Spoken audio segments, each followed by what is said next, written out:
Hello. I was laughing at Chef Alton's message at Time for Murder. Hi, Chef Alton.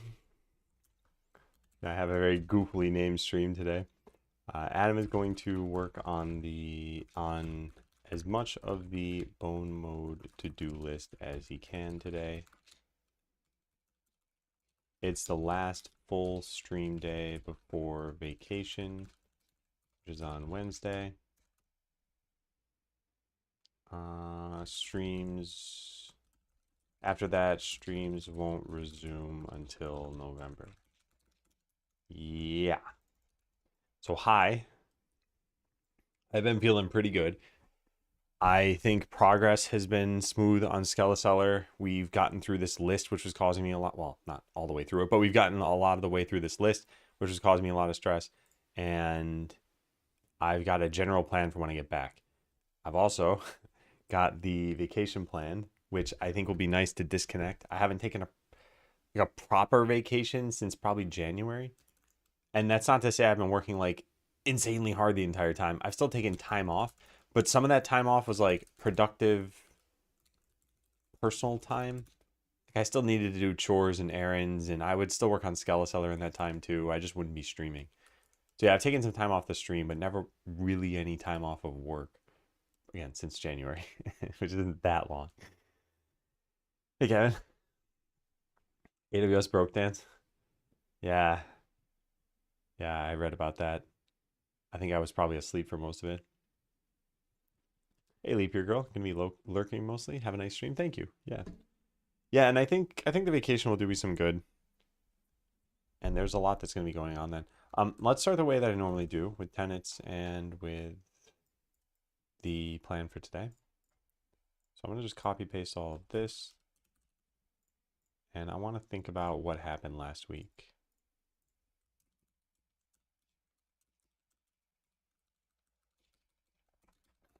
Okay, so sustainability, this is going well. I feel like I can continue working directly into, well, such that I transition smoothly into vacation. Bricklaying, going great, did a ton of stuff from the to-do list. And not wasting the opportunity. I don't think I really put much effort toward this in the last week. I think I need to define this tenet a little bit more. Yeah. I also think this tenet is well defined. So I may remove it leading up to launch. Yeah, let's delete this for now. Here was the original text. Hey, Monetic Bind. Hey, congrats. You got 1 week left, right, until your early access launch. By the way, something I wanted to mention, which probably doesn't mean too much, and maybe you already know about this, but on Steam, those reviews that say something like received this product for free, apparently it's an opt-in thing to show this. Obviously, Steam will know whether you got it for free or not, but you can choose to show this on a review or not. So as long as that's it, that's the only piece of information I had to add. And I haven't even confirmed this myself. But when I was talking about this a while ago, that's what people were mentioning. But the 10 review thing that you mentioned, I think is important and true. Although I hadn't heard about it in the first 24 hours. That part, I wasn't sure how important that is. But yeah, your game is basically invisible if it's paid and you haven't gotten 10 reviews yet. All right, so we've got a bunch of things we can work on today. I want to just work through this list, ideally. So let's add this to the list from, I don't even know when this was, maybe today. And how many characters are we starting with now? 7550, okay. Starting the day with 7550 characters. I do need to add this to the list, which will technically increase the character count. And I do want to do this probably first. Yeah, I should do it first. This What? How do you select this? Huh. There we go. Okay, let's get to it. So am I working with anything that I have not pushed? Apparently I have. So now git check out that.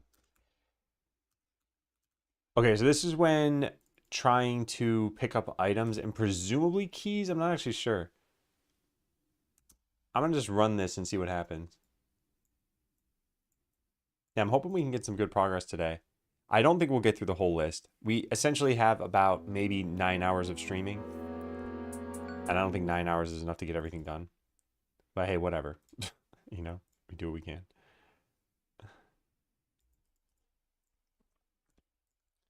Okay, so I build this. I get this. I do that. And then I get some workers. And we save. Is Athletics? Thanks for typing up your feedback, by the way. I didn't want to sound dismissive. I just didn't have a lot of time this morning to respond to it. And I have it now as an official to-do item to go through and process it. I'm still torn on how much controller support I want to add ahead of time. I think it's a good idea to get it like 80% of the way there. But I worry that that's going to take a long time. And that's the only thing I'm really concerned about. Like, we would need there to be some focal point, which Godot has, for any given time so that you can just press like up or down, which I guess you can already kind of do. But then these sorts of things, it's like these are not controller friendly. Controller support. I mean, I don't know. I don't know what we're gonna do for that. We'll have to see. Okay, so I think we'll just start seeing exceptions print out. We have not yet. Huh.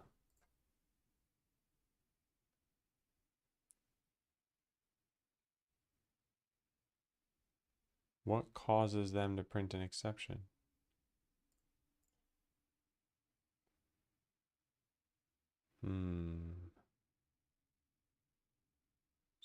Strange. Did I ever put these down in the warehouse? They do. And they're still going to pick them up for some reason, only to drop them back down. Okay, that's a bug.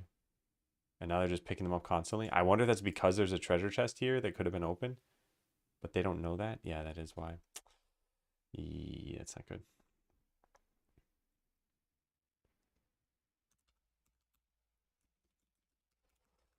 So bug when there's a key in the warehouse and a chest that only has like 10 seconds remaining. Workers will pick up the key from the warehouse only to set it back down. Oh man. Okay, well the problem I have is I can't figure out what's causing this issue. I thought it was just that they pick up keys. It's picking up an item and we call set bailout flag if needed, but it doesn't have a target item source. I don't know how this is possible. When you enter the state, we know they have a target item source, and the only way we can remove it is right here when they leave the state. But if they leave the state, then we also free the timer. Maybe in the frame before it gets freed, it can actually trigger the timeout. That could be possible. In which case, maybe you end up triggering this more often by speeding up the game a lot. But I don't think I was speeding up the game when I was trying this. Let's just add a bunch of workers and click some things and see if this happens. Because that's my only hunch for how this could happen.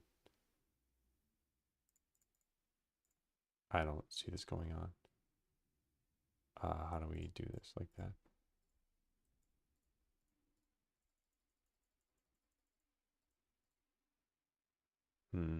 Yeah, it doesn't look like anything's happening here.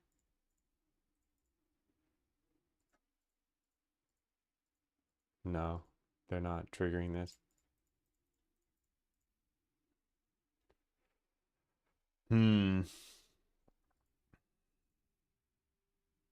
Yeah, Well, it doesn't necessarily have to be these kinds of items. I guess it could just be regular items. Is it going to happen from this stuff? It only happened, I think, like 6 times over the course of me playing for about half an hour. Maybe it's when they feed them to the garbage slime or something. I don't know. Let's just get like everything. I don't have any better ideas here. It could be, oh, wait, does this happen? Yes, this is it. So it happened when I did not have a key. All right, so let's just click this again and see. I'm going to clear this. And we're going to click grant items. Do we have a repro for it? Ah, it's when they're dropping it off. Okay, cool. Yeah, so I guess it's specifically with the garbage slime? That seems a little weird, though. Yeah, that seems very weird. Huh. I don't know. Okay, so how about this? Let's do if it doesn't have a component for this, let's say problem occurred and put a breakpoint there and then save this and restart the whole thing. And I'm hoping we can figure something out from when we're in this breakpoint. Maybe we can, maybe we can't. I don't know. It all depends on what's causing this thing to leave. Oh, it's actually not happening from here. No, it's not happening from here. This will never be a problem. The problem is, yeah, whoops. The problem is in a different function. Yeah, here.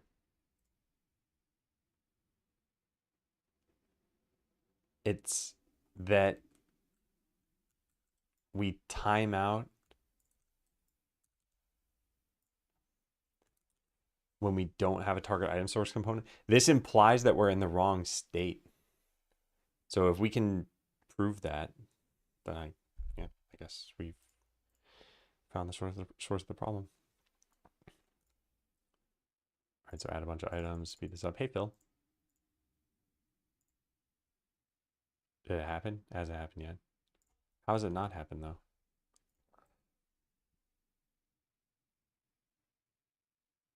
What? Why did this happen so frequently before this, and now it's not? Oh, maybe it's only when they're on the ground?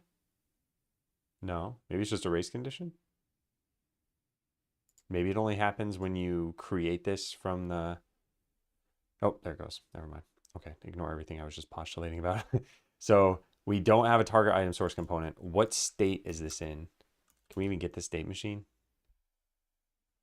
It's going to be a worker, right? It doesn't have to be a worker, though, does it? Is that the problem? Workers have a state machine, though. Where is their state machine? It's inside of a component. A state machine component. Can I get it? State of confusion. That's right. Ah, here it is. Okay.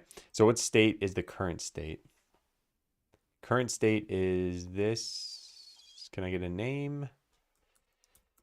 Current state dot name does not contain a definition for current state because I need to get the state machine. Worker wander. Okay, so they've left this state. So I think my hunch is correct. I'm not positive, but I think what can happen is we free the timer, and a freed timer or a queue freed timer can still trigger its timeout. That's my guess. And if that is the thing, then we should just be able to stop this. But I don't think that's possible. Oh, there's a stop. Wait, there's also a start. How is that possible? I thought this was oh, it's a regular timer. Oh, well then, fine. It's dead simple. I thought it was one of those scene timers that you couldn't stop.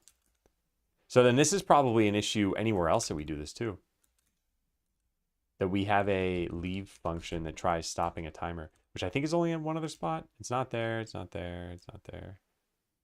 No, no, no. No, no. That's the one I just modified. There it is. Yeah, so this is probably an issue. I wonder what this would have caused. Could this be an issue?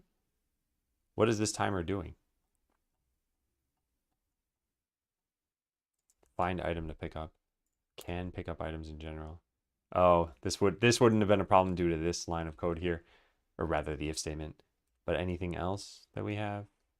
Aha, here. Timer outside of town. On timeout, go back to customer wander.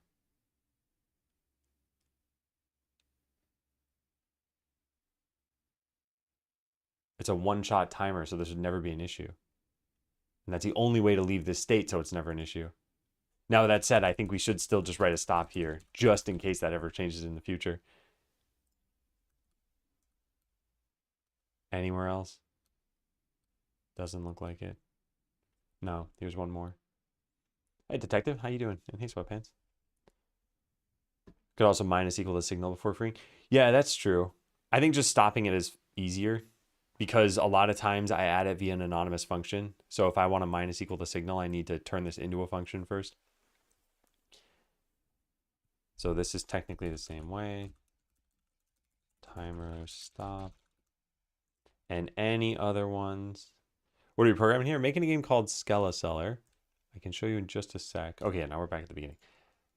Okay, yeah, so here's the Steam page, but the general overview of the game, if I restart this, we're trying to find a bug right now, is that you were an adventurer and you died on your very first adventure and you started up a shop as a skeleton. And if I click continue here, so I'll show you the basic gameplay. It's very automated and laid back, so you're not doing a whole lot manually. So you'll send adventurers into battle. So here we've sent our rogue and mage to the forest. They'll walk to the portal, but I'm going to speed this up. And they'll fight. They're level 20, so they're killing everything super fast. But they get potions from killing these bats, which are then brought to your shop to be sold. And customers will come and buy this stuff. And you'll use the proceeds to upgrade your shops, upgrade your adventurers, just make your town move more smoothly. But we are currently testing a very specific bug, so I want to see if this still happens. So I just speed this up and we do exactly the same thing as before. My guess is that this will never happen again. So we're going to try this for the next like 30 to 40 seconds and see, does it ever occur? And if it doesn't, I think we can be reasonably confident that it is fixed. Again, my hunch was that there's a race condition. We are timing out on a timer that has been set to be freed on the next frame. So there's a 1 frame chance that this can happen, or rather opportunity for this to happen. Yeah, there's no problem right now. It hasn't broken in, at least. It hasn't printed out a stack trace. I think that was the issue. Sounds like a cozy mystery. Hey, Becca. I have a Microsoft Online Technical Assessment. Any tips? I think the tips I mostly have for any technical assessment is that you make sure you're preparing correctly. If you're right about to do the assessment, I don't think there's anything I really have as a tip for right now. Just kind of calm your nerves is it. But the preparation is what's important for this stuff. And I think the most important part of the preparing is that you are honest with where the gaps are in your knowledge. Because an assessment can test anything. So if you know that you don't know, 20% of the material, they might test you on that 20%. And then it would look like you don't know any of the material. And then too bad. Okay, yeah, I think this fixed it. Wow. All right, cool. Well, I'm glad that wasn't too hard to do. So in the end, all we did is stop a bunch of timers. Huh. Interesting, though, that can happen. Because Q-free isn't special for timers. I wonder if I should write this down somewhere. I don't like have this problem again. I guess we could have just immediately freed the timer. That might not have caused any issues. How often do you push to remote? Well, it depends on what kind of work I'm doing. So if I'm making, typically in the past few weeks, it's been once a week. Well, actually, I shouldn't even say that. It's been once a week that I made a PR. I push probably like once a day. And yeah, because there's no, the way I always kind of look at it is like, how much are you willing to lose? And yeah, let's say I didn't push every single day, then that means I could lose up to 2 days of work. But since I stream, I kind of have proof of whatever work I was doing anyway, and I could reform it faster. Now, with that said, pushing is a very lightweight action, so yeah, I end up doing it about once a day. Time to make a timer wrapper. I don't even know if you can override Q-free. Like, I don't think you can enforce a contract for this. Let me see. Yeah, this is not virtual. So you can never hide this function as far as I know, and you can't override it. So no matter what, someone would be able to call this, even if you wrapped it and made like a stop and Q-free. Or can you? I don't know. Maybe there's some way to like, maybe there's some way to hide it. Maybe you can use reflection and make it private at runtime. No, that wouldn't make any sense, would it? I don't know. All right, anyway, fix bug with timers. There are several states, there's a state machine states, where we would queue free a timer and expect it to never time out again. But in the single frame before it's freed, it could still time out. This could cause problems, e.g. with, what's that function called? Set bailout flag is, if needed, being called without this component being set. Cool. All right, so this is the easy thing to solve. The next thing that it's not going to be hard to solve, I think, but it is when there's a key in the warehouse and a chest that only has about 10 seconds remaining, workers will pick up the key. So I got to figure that out. Whatever you need to do, you do it in dispose, right? I don't think so. So the way that queue free works is that on the next frame, the thing will be freed. This also means calling dispose on the next frame. So if you want to do something on the current frame, like the problem was basically that we have a timer and we did timeout plus equal foo. And then we start the timer and then we queue free this thing. So before the free happens, the timer can still hit foo. And I just didn't expect that. Although it makes sense that it works that way. So yeah, overriding dispose on your class won't fix this. And in this case, the class isn't even disposed, or at least not the wrapper class.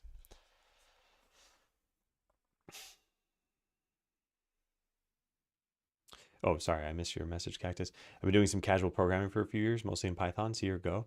I'd like to try a real object-oriented programming language, definitely not Java because I don't like its tooling. Is C# admirable? Microsoft even uses Windows-specific libraries. I like C#. However, I also don't really see a problem with Java. I'm not sure what you don't like about its tooling, but Java is, I think it's been pretty good. Also, I know my camera just did that blackout thing. Hopefully there's no problem here. Yeah, you could also call for, yeah, until they make it private and then you can't, and then you cause a bunch of bugs.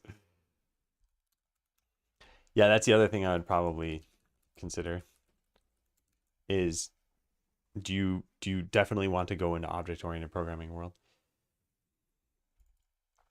Hey, Ranacreed. Recently, I only get new job offerings from Java. Yeah, I think the job market is different everywhere, so it's hard to say that like Java is going to be the best for anybody. It might be the best for you or for the jobs you're looking for. But at least in terms of a language, I don't think it's a bad language to learn. And Oracle now runs it, and they've been doing a good enough job at keeping the language pretty nice. From everything I've read, I haven't used it since my last corporate job. All right, so how does pickup item work? We must find a key at some point, right? I guess it's coming from worker wander. And it's specifically items in the warehouse. Get random actionable warehouse display. All right, it's going to be this. I always heard that C# is a Microsoft Java, but I thought it was directly compiled to machine code. Maybe it's with a compiler that supports most platforms. C# is compiled to an intermediate language. It's the common language runtime. And I don't know how this works on Linux, at least. I think they probably have a common language runtime that runs there.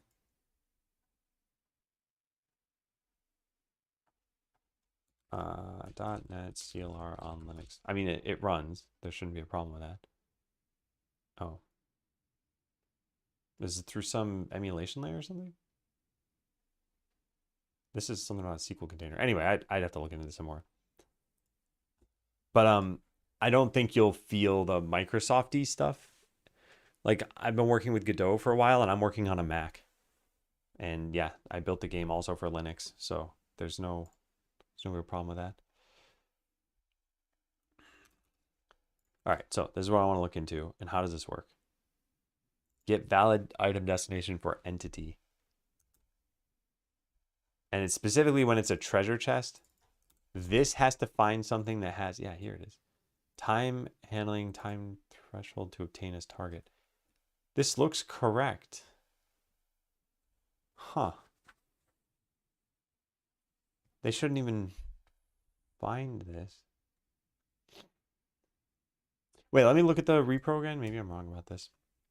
Godot can use C#. It doesn't have to. Most people probably use GDScript with it.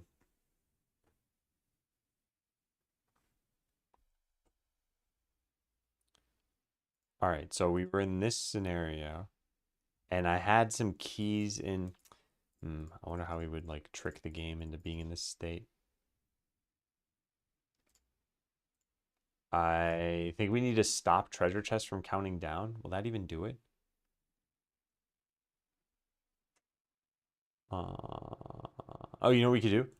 We could just set this time to be way higher than it is. Yeah, I could just set this to like 9999999. So now they should never obtain a chest as a target, but they're still going to try to, and that's the bug.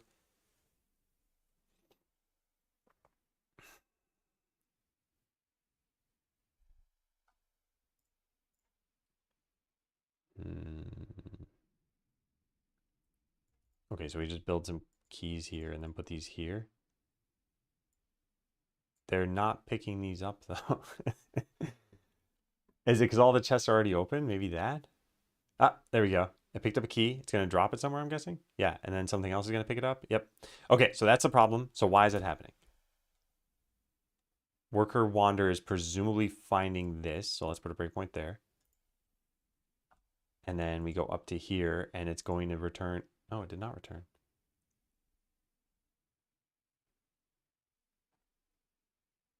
What? Okay, let's maybe put a breakpoint into this. I want to put a breakpoint here, but only when this is greater than 0. But I don't think it's going to let me do this because conditions are really weird with C# and VS Code. But let's see. Maybe it'll allow it. It doesn't look like it's allowing it. No. Or it's not coming from the warehouse somehow. Maybe I'm wrong about... No, it must be calling this function. It's just never returning anything, right? What am I missing? How else can they pick up an item from the warehouse?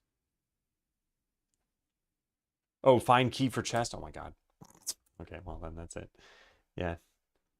And yep, that's the problem right there. We don't ever check to see if it's beyond the threshold. Well, my bad. All right, how do we fix this?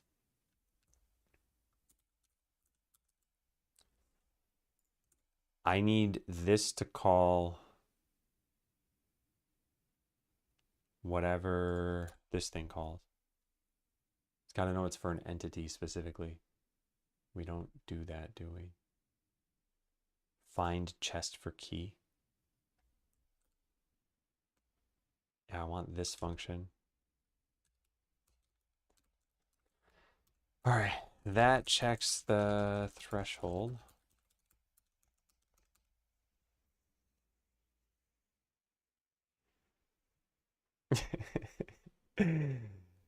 Yeah, Cactus. The other thing too is, let's say you give it a shot and a week from now you decide that, hey, everyone in this channel is wrong and this was a waste of your time. It's like, yeah, well, you will have tried C# at that time and it wouldn't be so bad. And it probably won't take you longer than a week to figure out if there are any problems like that. So, yeah. Hey, Krasner. And thank you. Yeah, this week in particular will not be a lot of progress because it's only today, 2 streams, and then tomorrow. And then it is vacation. So it'll be productive, hopefully, for the 3 streams that we do. Hey, Zara. But yeah, it's finally going to be vacation time. So we're just going to get done with everything we can do today and tomorrow. And then I'm going to try not to do too much with Skeleseller. In fact, I thought about following up with some playtesters today because a couple of people signed up like a week or 2 ago and then just never responded to me. And I find it a bit peculiar because some of those people committed to making videos already and then just never sent anything. But yeah, I figured it's not even worth following up because what, am I going to watch these videos while I'm on vacation and like take a bunch of notes? I don't think that's a good idea. So I might as well just wait until I'm back and then follow up with them after I push another patch or something. All right, so where's find key for chest? Find chest for key. That's what this calls? Yeah. And the other function is find key for chest, yeah.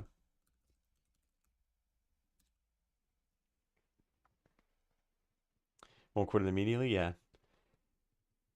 Yeah, for C sharp, there's NuGet. I wonder, that probably runs on Linux. Yeah.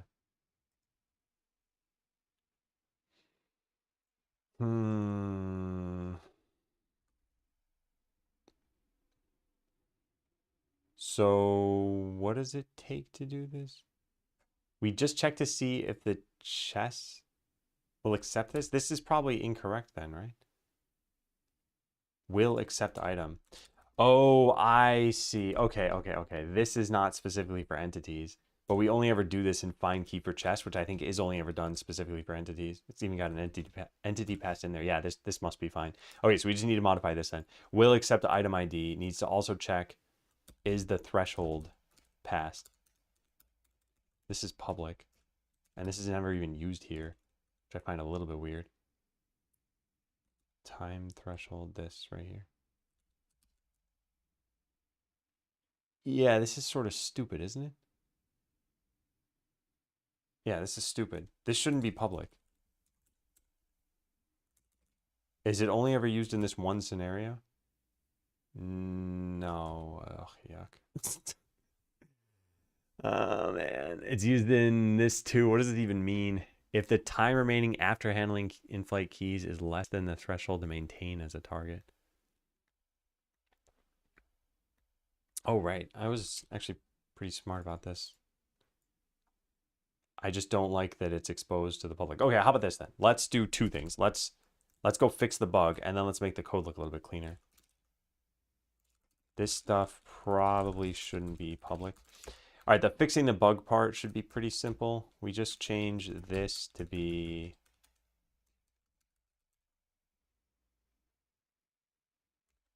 Oops, we put that here. Okay, that should fix that. Yeah, sure thing, Cactus.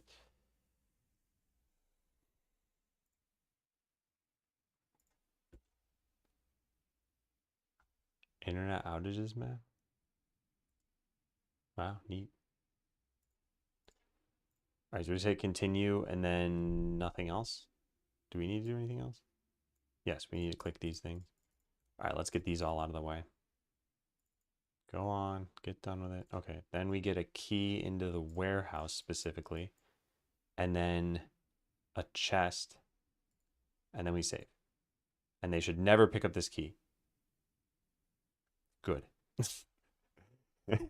So we fixed it. So now what we need to do is change the code. We can do the code change in the next commit. But yeah.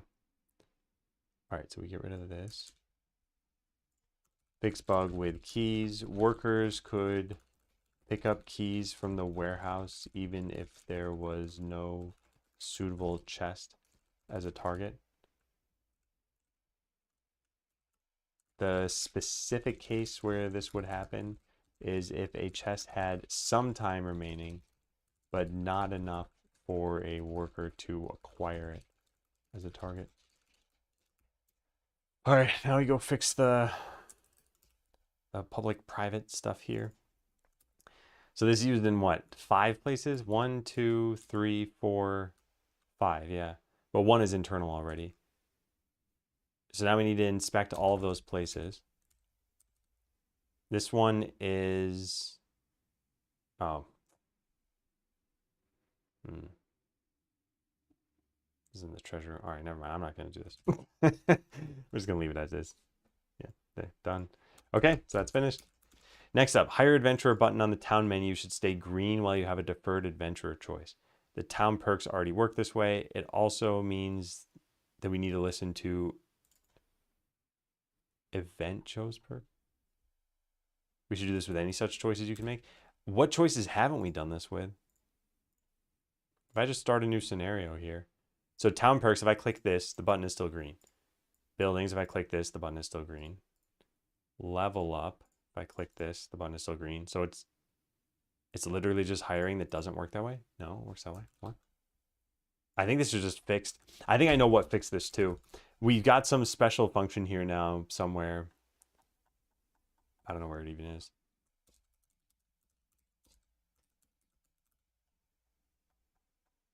Yeah, I don't know where it is anymore. What else could be controlling this? There was some like update state of buttons. I guess if we just search for hire, we should hopefully find it.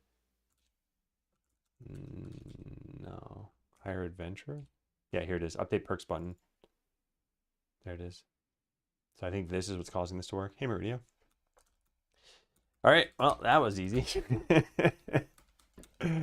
This is technically already done. That's why it was easy, but whatever. All right, need hotkeys for all the new tabs and buttons, especially buying perks. May need hotkeys for selecting perks too. If we put them all in the same sub tab, they can all have one hotkey essentially. What? I don't know what I meant by this. I don't know what I meant by that. But yeah, hotkeys for the new buttons. So let's see. Right now, if you press P, it opens up this, which is not really that useful. We need them for these four. Problem is we're already using some of these. And then we have buildings here showing as P. And I think we have something like that. Yeah, add hotkeys for new buttons. There's no buildings thing. All right, so we got to combine these things here.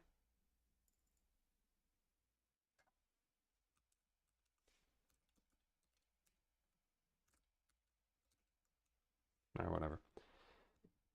All right, so what should the hotkeys even be? Well, let's write down the ones we're using already. So map is M. Adventurers is T. These still make sense. And then perks you've unlocked. Well, it's really town perks you've unlocked. Is P. And then what was the last one? Buildings is B. But this shouldn't exist in challenge mode or bone mode. And we need to add, what, 4 of these? Town, level up, build, and hire adventure.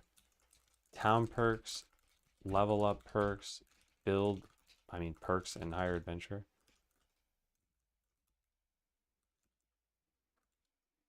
So we're already using T for this. We're already using P for this. Nothing really makes sense here.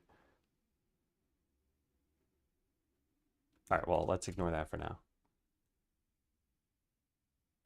This could probably be B. A, oh yeah, I forgot about that too. WASD is the camera. So this could be H, I guess. This could be L. This could be O.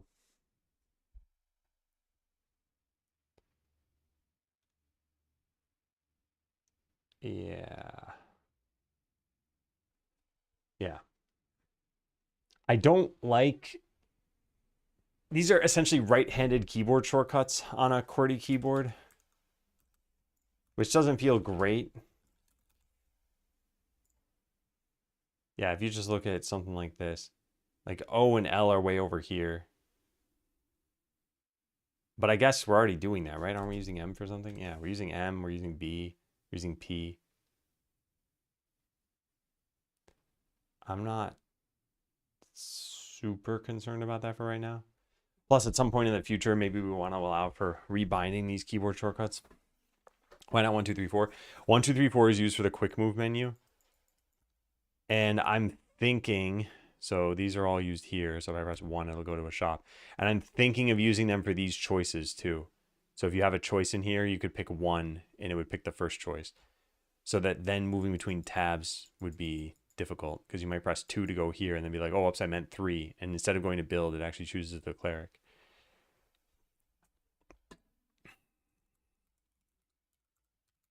One to 3 to choose specific perks.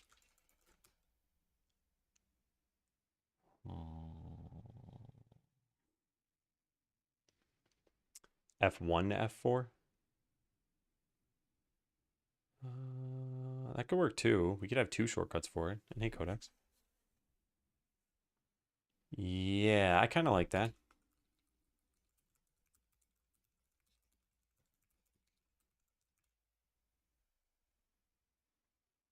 Yeah. Okay. Well, Q and E to move between tabs. 1, 2, 3, 4 could be buttons as long as the quick menu isn't open. Q and E to move between tabs. That could be pretty interesting. Oh, Q is my debug key, but we can get rid of that. Q and E to move between the tabs. I like that. Are we using E for anything? Let me go look at our input settings. Filter by event, E. No. And are we using Q? Yeah, we are. Think we should look into supporting input remapping. I think we're pretty well set to support it. I think we should at some point, but I don't think it's the kind of thing that's important right now. Although we're running out of things I can say that for, that this isn't important right now. We're about to be in the just general bucket before launching. And there's less and less to test. So yeah, I guess so. I would assume that Godot has something that makes this easier, but I don't actually know. But I imagine it can't be that hard. But what do I know? All right, so let's go look at the playtest document first, because somewhere in here we mentioned pressing Q, I think. Yeah, press Q or K on the keyboard. This is going to be K. In fact, maybe we should make this like F12 or something. That probably makes more sense. Although then I don't have an easy way to do that. Wait, yes I do. What am I talking about? It's just not a left-handed keyboard shortcut for me. All right, well, whatever. No one's reading this document anyway. Yeah, let's go add these things in. And then code them all. This shouldn't be hard. It's just going to be annoying. All right, so what are we calling the other ones that we have here? We have some perks thing, right? UI toggle skill tree. Okay, so we're going to add a new thing called this UI show. Should I say bone mode?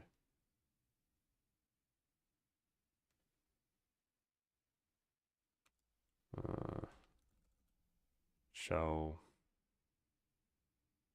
perks tab town. Should not be that hard to come up with a name for this. Perks tab, level up, build, and hire. I think those are fine. Yeah, fine. I think those are fine. Use the mappings to send the project config. The system also lets you query for the currently set mappings for a given action. Oh, cool. Yeah.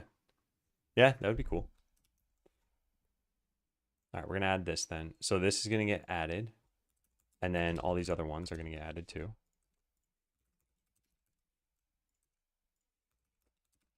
And then as Monadic Bind suggested, let's also add in a next and previous. There's next. There's previous. And that's everything I wanted. No, I did not add in the numbers yet. But let's not do those just yet. I'll write that down over here. Make it so that 1 to 3 choose it. Do you even want this?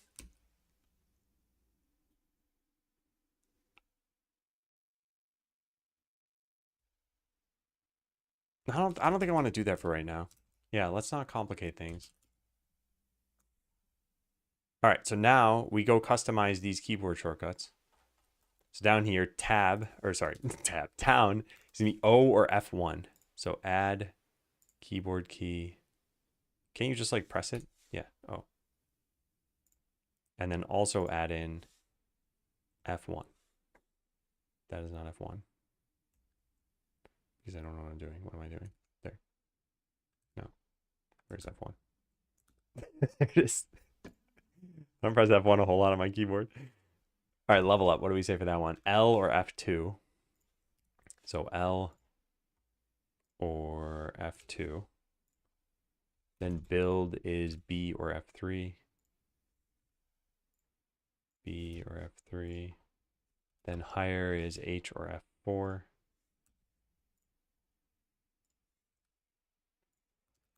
And then Q and E to move between the tabs. So Q would be previous, which means we now need to remove it from here.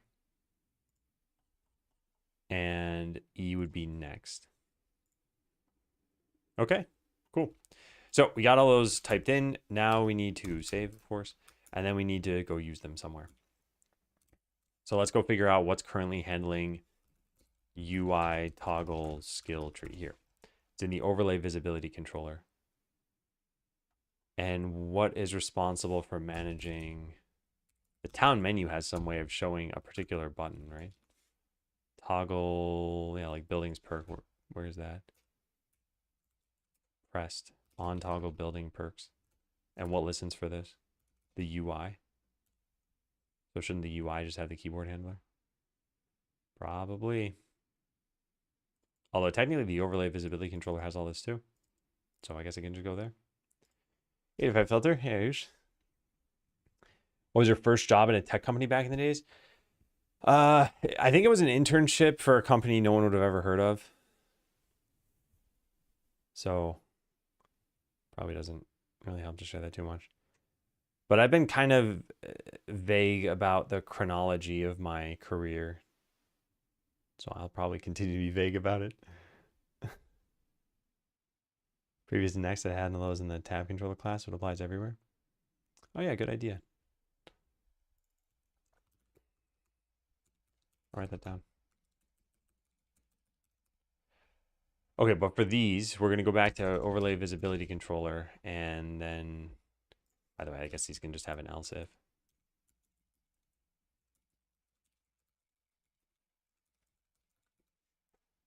All right, now we're going to add in another one. Let's just put one of these in here. This is going to be UI, whatever I called it, tab, town, something. Great, and this is going to do something. And we need to figure out what. Toggle town, choose perks visibility.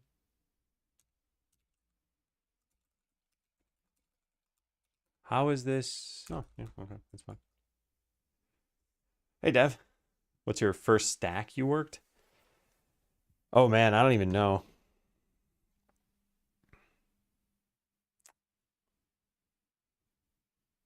First of all, I did a bunch of internships. I'm trying to remember which one was the first one. Yeah, I'm not sure.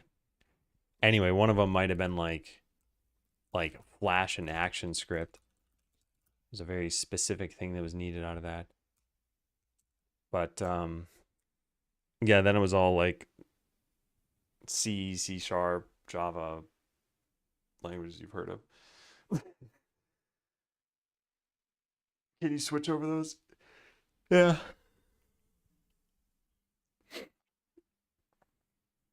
Also, could it be that two of all these should be allowed to be pressed at the same time? Does that even make sense? I think each event would be its own keystroke. So I think this could be an else or no else, and I think it'd be the exact same. But I'm not sure. And yeah, once I try this out, we can kind of see how it feels. Did I create the assets? No. I'm a very bad artist. I did the music though. Although I guess you probably haven't heard that yet because I haven't really shown it on stream. Today at least. Okay, so we just need all of these things. So let's go copy paste all of those and put these here. And then duplicate this, 1, 2, 3. And then get all of these back onto the clipboard. And there we have it. And then go find out what these are supposed to call. So this is battle perks. This is buildings perks. And then this is whatever the last one is, higher panel. All right, let's go try it.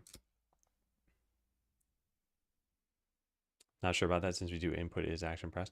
Oh yeah, that's true. It's not an event-based function. It's just called with an event. I was being silly about that. Okay, so what happens if you do this in story mode? And I press H over here, what happens? Nothing. And what about the other keys? L, O, and B. Oh, B is broken now? Well, that's fun. Because what, there's a buildings thing here? No. Toggle tab panel. What? What is that?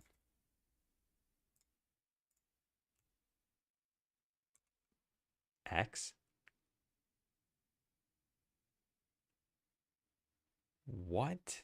What? What is that function? Toggle visibility of the whole tab container. I don't remember ever seeing this. Whoa. Okay. I guess I remember this vaguely, but yeah, crazy.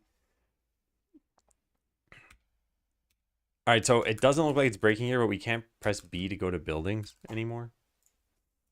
And it's because this thing is trying to handle it. And this should only be trying to handle it if you are in bone mode. So I guess let's get rid of all the else's here. And then let's say that this should only be done and you're in challenge mode. Which means that the other one needs to check to see if you are not in challenge mode. Which is presumably the town menu. Is there some input handling function here? Yeah, there it is. Okay, so this needs to check to see if you are not in bone mode. And now I think we should be in good shape. And then we need to show these in that little UI that we have on the escape menu. All right, so if I press B, it should open this menu. Perfect. And if I go into bone mode and hit a new game here, now, what did I say? O is town perks. Good. L is level up perks. B is build perks, and H is higher perks. But what's happening here, and this is kind of interesting, it's closing it first, but only in some cases.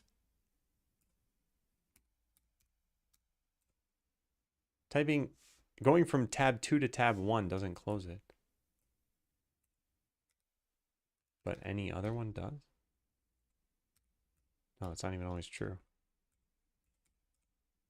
Oh, strange. Okay, well, yeah, we probably need to change that a bit. Toggle buy perks visibility. Toggle tab visibility buy perks panel. This is not correct, is it? Oh, it just shouldn't be a toggle. It should show it. Do any of these need to toggle it? No, they don't. They need to just show it. Show buy perks. So this is not going to be toggle. It's going to be some other function. There is show or open. Open. There's open.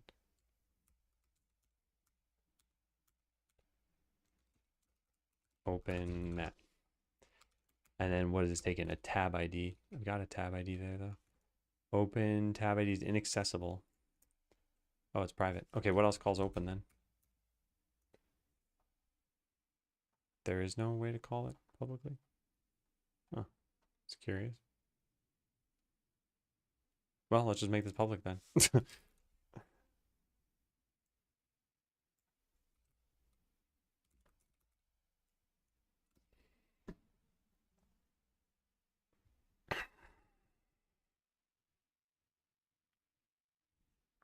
Now we should be able to nicely move between the tabs.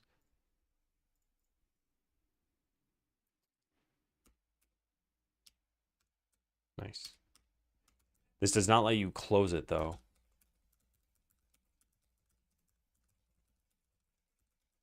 I guess you can press escape to close it. I think if you double press something, it should let you close it. In which case, this is a show unless it's already showing. But we need to know that a tab is already that tab that's selected. So this isn't just show buy perks. It's more like if buy perks panel dot. How do we see what tab it's currently on? Tab ID. There's a tab controller internally. We don't know what tab it's on unless we get that. But then the tab controller does know what tab it's on. Selected tab, yeah.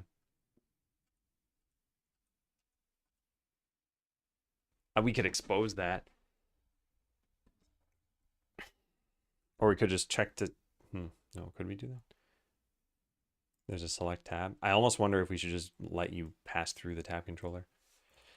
But fine, let's do this. So something like toggle tab visibility. And then this has a toggle. Doesn't have a toggle? Oh, it has a tab container under it, and that has a toggle? Hey, Flare. So we want to expose that function. Oh no, this is the underlying Godot thing. What am I missing here? How goes the thing? It's going pretty well. Making some progress today. Huh. How do we do this? Where's that code I saw about visibility changing? Tab container has it. And what was I looking at? Tab controller? So I want the tab container. Where is that? Here. Oh, we just never save it in the class. So I probably should save it in the class. Tab container, tab container.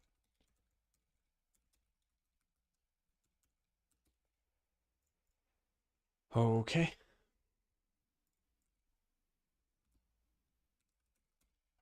So now we're going to get this. What did this function used to be?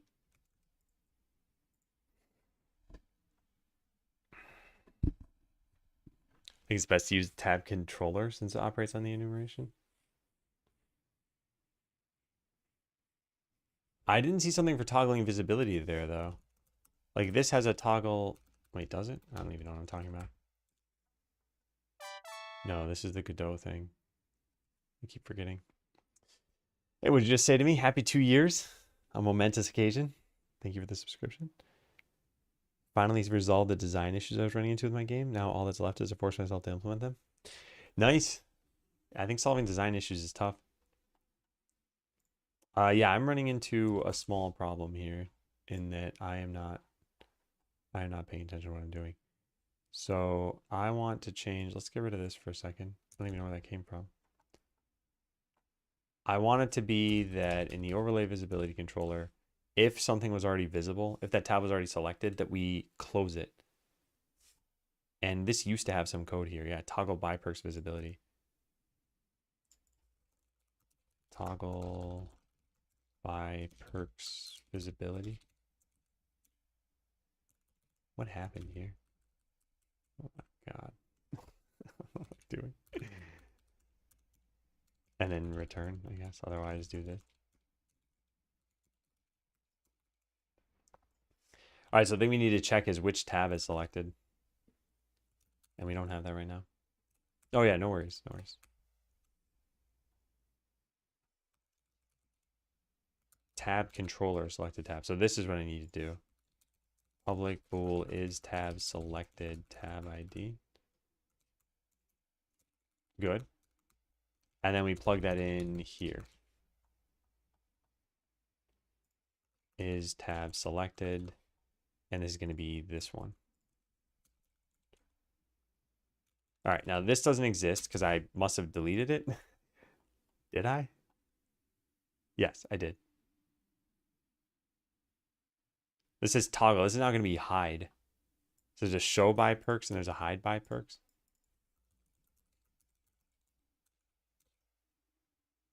And at this point, we just hide everything. Hide presumably doesn't take anything special, right? We can't hide the tab container, can we? Hide other UIs? All right, let's try this.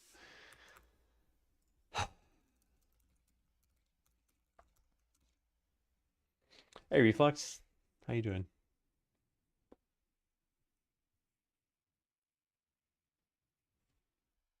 I think the rest of this task is going to be pretty straightforward. I only have this coded for one of these now, and I don't remember which one I did it for. I should probably look at that. Choose perks. So this is town perks. So, okay, when I press O... No, it does nothing now. Why does it do nothing?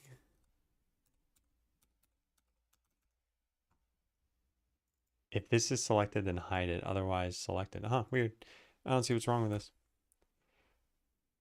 Oh, and it's visible. Yeah.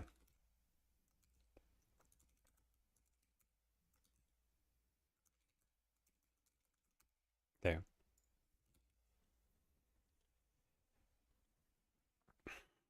So then I would need to apply this to all 4 of these shortcuts. And I could probably make another function to make that easier. Reach 100 servers. Now I'm writing another one. This heavy hitter. Multiple cogs, cores, and engines. Nice. Is cog a Discord term? I don't remember that.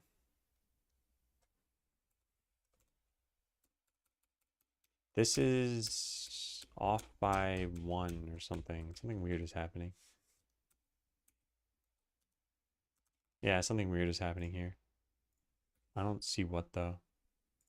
This can't possibly be true. It's not. And then this should be true. It is. So we skip that and we go into the second thing here. We select the town perk panel and then we show this, which should already be showing. So the select tab isn't actually working. Tab controller dot selected tab equals a different tab, right? Choose town perks and choose battle perks. Huh. Doesn't do it. Oh, it gets called twice? Why twice? Unhandled input in 2 different classes?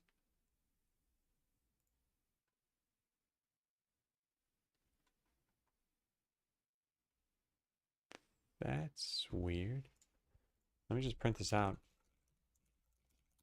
Pressed O.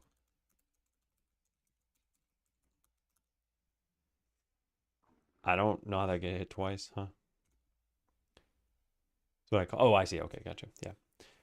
And hey, Goose. Good morning. Yeah, I think I should probably take a break pretty soon.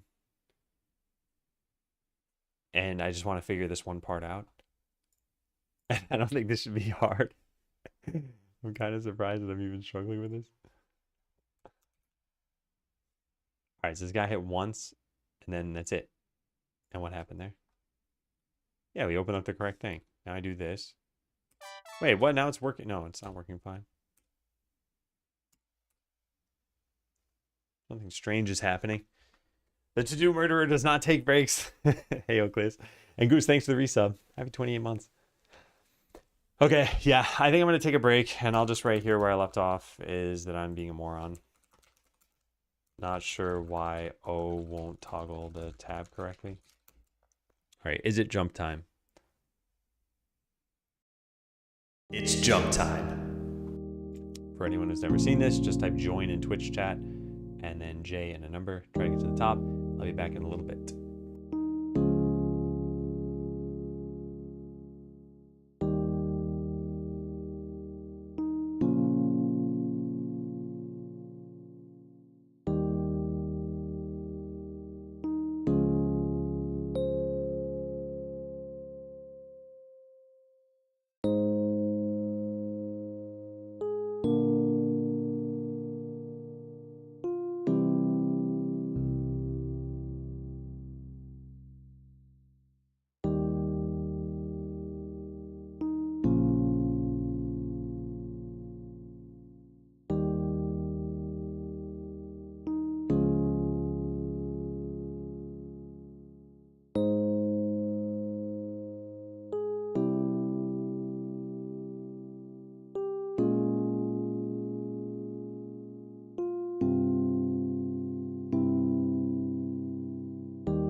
Hello, everybody.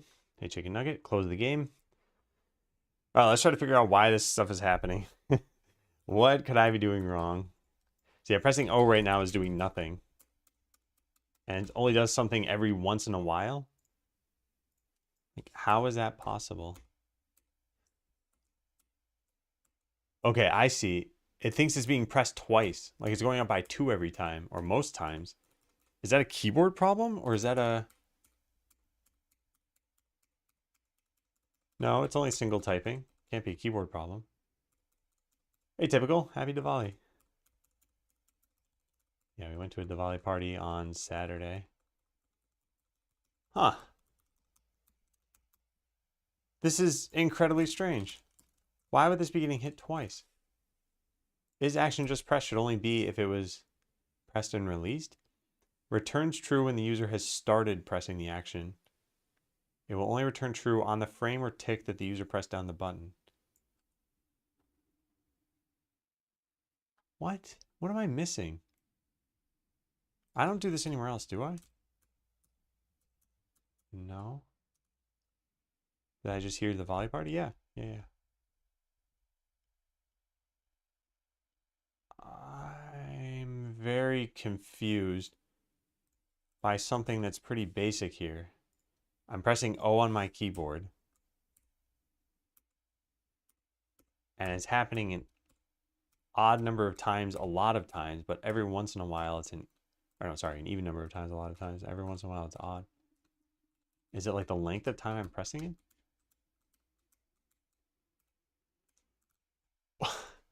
This is such a basic thing. I am so confused by this. I'm only doing this here. It's only printing here. Let's put a breakpoint there and see when it gets hit twice. There's once. Okay. There's once. Yep. Huh. It's not happening now. Oh, that time it's twice. So what's different about this? Maybe I should just have it log the event as text.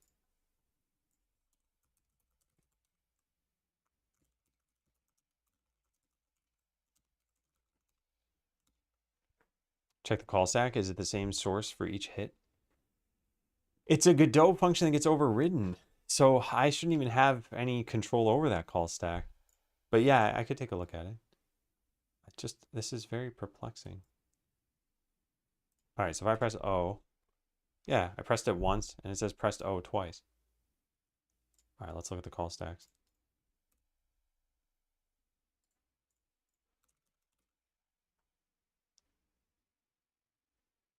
All right, so this is always probably call number 1. And if I hit play, does it go to a call number 2? It did in this case. I'm guessing it's exactly the same call stack. Yeah, it is. Maybe we're not marking it as handled? No, we are though. What? Oh, also, I forgot to run the ad while I was on my break. Sorry, everybody. Probably the people who were frustrated though already left by now. Unhandled input being called twice. I think it's got to have underscores around it or something. What is the name of this function in GDScript? Because that's what I'm trying to find. Yeah, unhandled input.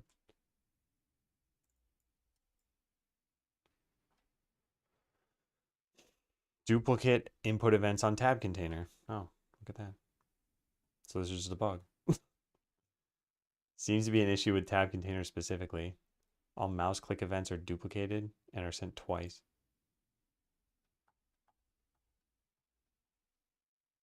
Couldn't find a difference. Seems to be working as expected.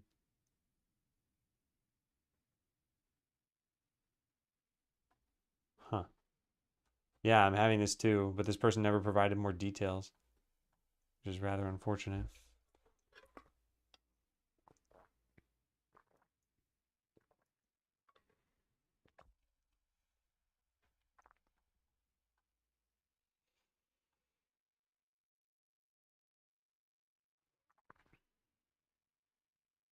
They're not using C#. It's not like it's a problem with that.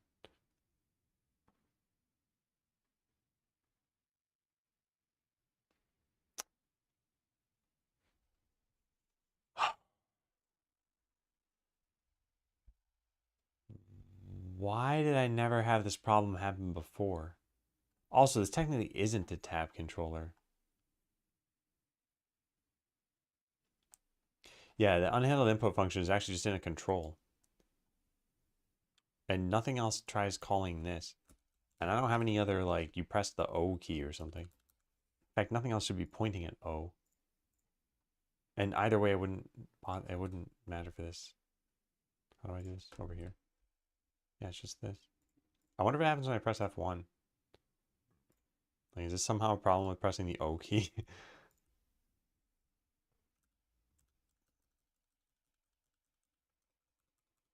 It is only a problem with pressing O. Wow, that's weird. Maybe this is one of my like weird keyboard things. Oh, it might be. Actually, yeah, my O key is kind of special in that when I hold it, it does something certain. Hey, Matt Dev. Okay, this is this is quite interesting, and I wonder if this person has a special keyboard too. I wonder if you could find out just by looking through their GitHub repos. This would be hilarious. Do they have any like keyboard repos here? No. All right. Well, anyway, might have been. All right. Well, then here's what we can do to test this. I can. So my O key is special, but my L key isn't. And this is the L key. And if we just make that function look like this function, then we should be able to try it out. So if I copy paste this and have it be this and an else. Oh man, this would be nuts. Wow. Yeah, this would be quite crazy. And I'm definitely going to have to comment on that bug. So the theory here is if the L key works totally fine, then it's just a problem with my keyboard. Oh, you know what we could do? I could just plug in another keyboard and we could see. So this seems totally fine. Every time I press the key, you can see it's working. But when I do it with O, it doesn't necessarily.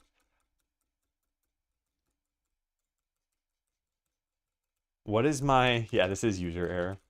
What is my tapping term set to for O? It is here. We search for that. It's tapping term plus 50 milliseconds. So what is a tapping term originally? I had to define it somewhere, so we got to go up to here and maybe we find it in config. 160. So 210 milliseconds. I'm nearly positive I can tap the key in less than 210 milliseconds every single time consistently. But maybe I'm not. Maybe I am taking slightly too long. Or that it's like how long I'm waiting between taps. No, I don't know what's going on there. All right, let's try another keyboard. Take this thing, figure out how to unplug it. Give me a sec.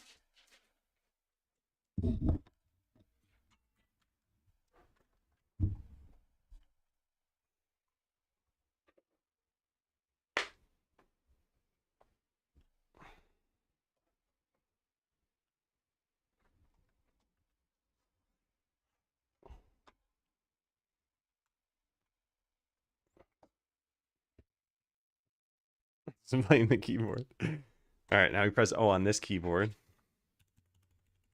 And it works totally fine. Wow. Well, that's quite the issue. Hey, Blue Blue. I'm using Godot, yeah. Well, how do we even figure this out? I guess we'd go into Carabiner Elements or Event Viewer. And when I press O, see if anything weird is happening here. Whoops. No, it's always typing down, up, down, up, down, up. It's never two downs or two ups in a row, right? Pebcac indeed. It's so strange though. Like if I hold it down, nothing is sent. You see that? That's my keyboard doing that. But when I tap it, it should be totally fine.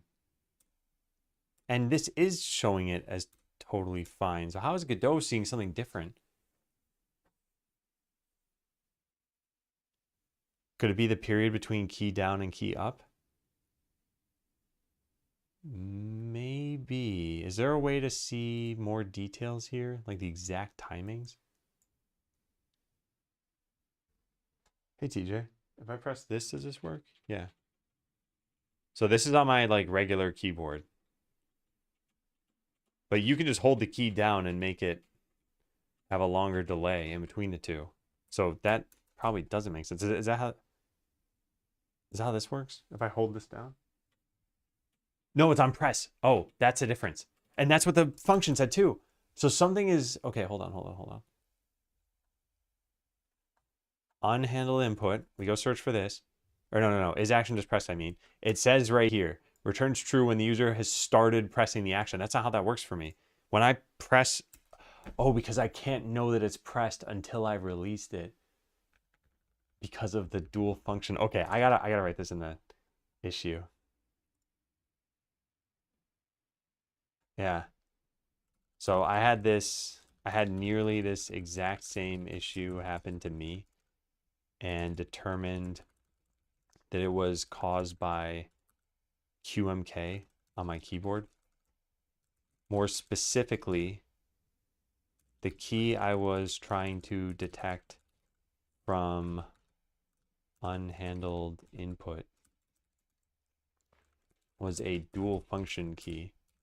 So when I tap it, it types an O, and when I hold it, it enters another layer on my keyboard.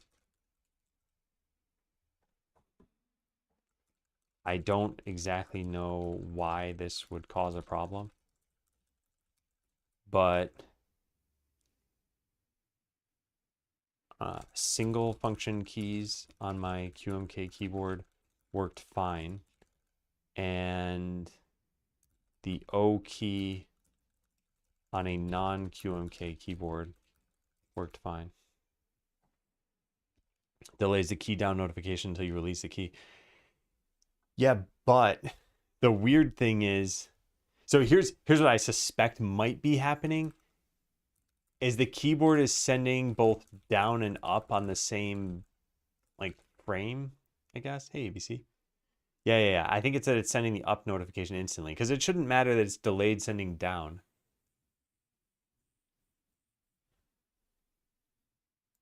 And we always see this happening here. It's always still doing down and then up. Like it's always alternating.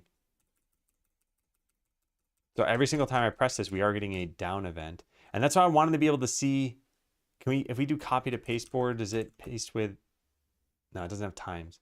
I'd love to see the timing of this because I bet it's a timing problem. Is there a way to do that? Settings? Hang on, let me look at this off screen just in case. Force event viewer to stay on top, show in all spaces, enable command queue. Oh man.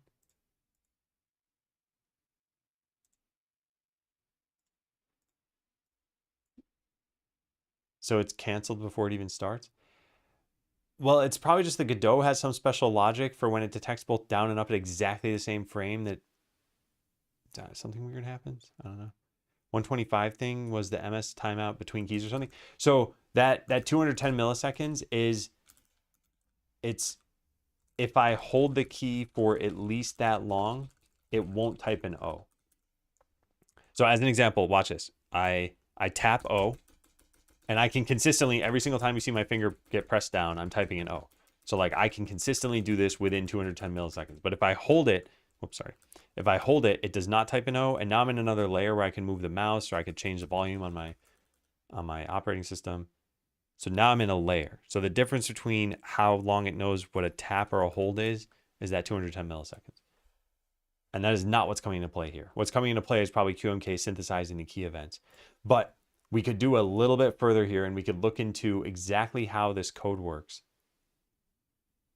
and see what happens when it gets a key down and a key up event at the same frame. Yeah, anyway, I'm not going to look into that. I'm just going to file this here. So I had nearly this exact same issue happen to me and determined it was caused by QMK on my keyboard. More specifically, key I was trying to detect on handle input was a dual function key. So when I tap it, it types an O, and when I hold it, enters another layer on my keyboard. Single function keys worked fine, and the O key on a non-QM keyboard worked fine. What I assume is happening is that QMK is synthesizing both the key down and key up events at exactly the same time. Yeah.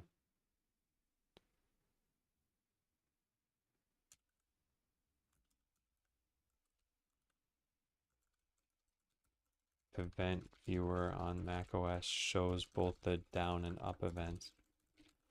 I should probably look this up really fast. Can we get timestamps on this?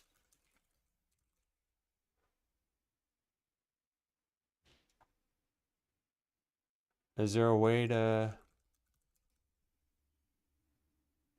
This is what the thing is called, right? Yeah. No one says they want this?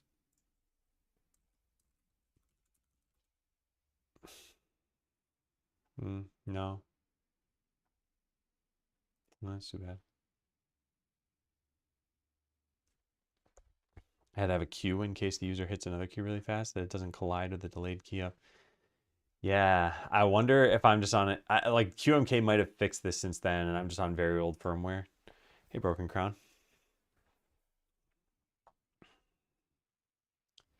Key down and key up events at exactly the same time. All right, now let's tag the original person, Spout Nick. Do you have any special... Yeah, you can post a link. Any keyboard firmware that may do something like this? Oh, keyboard latency test? Press any key.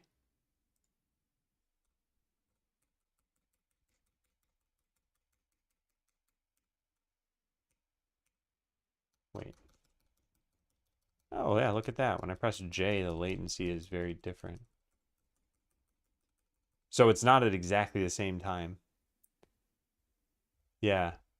And it's probably that it's happening all within one frame. That's my guess. Because if you divide 1 second by 16, it's... Wait, no, sorry, not by 16. By 60, they just sound alike. It'd be 16.7 milliseconds. Yeah, in fact, I should probably include this here. It's a good call.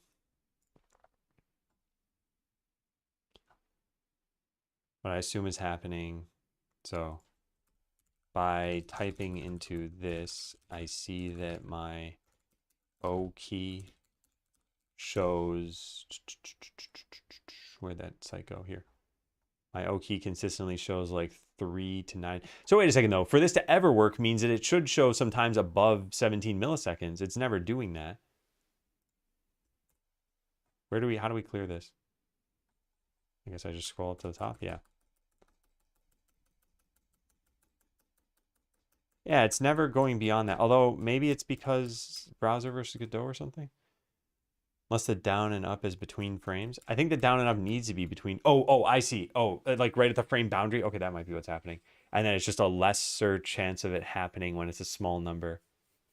Yeah, like to explain what I'm talking about here, and this is probably Crom's talking about too, but if you picture that this is a timeline, every so often, while time is continuous, frames are discrete. So each one of these markers is another frame. And what could be happening is there's a 3 millisecond period could fall within a single frame. So like start to end happens here.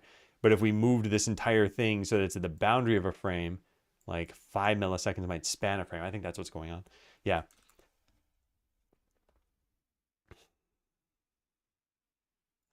See, my O key shows latencies of 3 to 10 milliseconds, whereas single function keys show latencies of... I mean, this is all based on how quickly you can type and release a key. So I'm just going to type this the way I would normally type it. Yeah, about 50 milliseconds. Let's just approximate. I assume that when the key down and key up events span multiple frames, Godot properly processes them, but it may not know what to do when they fall within a single frame. And you end up with 2 events. What did I walk into? Yeah, so let me show you really fast. What we're trying to do here is something really simple. You press the O key on the keyboard, and it spawns this dialog or hides it. And you can see I'm pressing the O key, and a lot of times it's doing nothing. But when I press the O key on another keyboard, every single time I press it, it's doing something. And the reason why seems to be that because of my custom keyboard firmware, it doesn't, my keyboard doesn't know whether to send O unless I tap it for a short enough amount of time, which means it needs to wait until a certain amount of time has passed or until I've let go of the key. So it ends up synthesizing events, and it does so with a lower latency than would normally happen. By the way, this has caused other problems for me where I type, how do I even show this? It's probably going to be hard to show.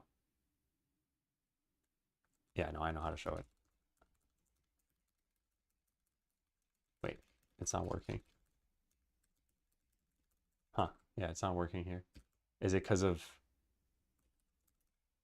Oh, weird. Yeah, it's not working. I don't know. Whatever. All right.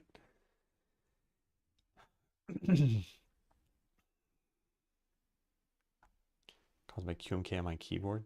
More specifically, the key I was trying to detect from handled input was a dual function key. So when I tap it, it types an O, and when I hold it, it enters another layer on my keyboard.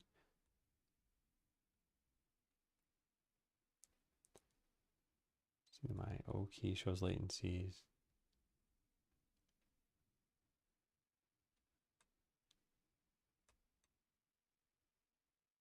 Yeah. But why did this only happen for them on tab containers? No. Here's what probably happened. I bet I know what happened. I bet for a tab container, they were testing with one of their dual function keys. Yeah, that's my guess. No. Don't leave the site. Cancel. I definitely want to save this. I don't want to lose that. I just also want to see their repro. Let's take a look at this.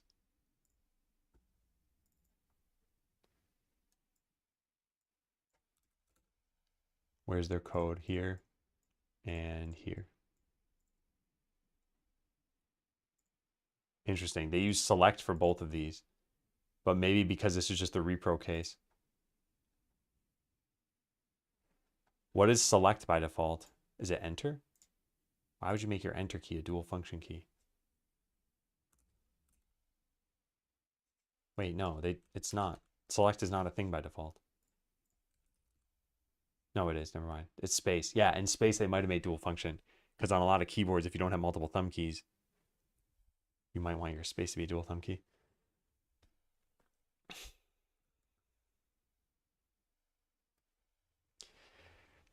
How long did you look at code before trying another keyboard?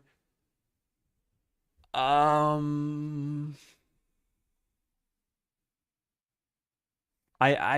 don't think I can take any credit for the investigation here. I think it was Raimu who said this. And then that's what led me to investigate this.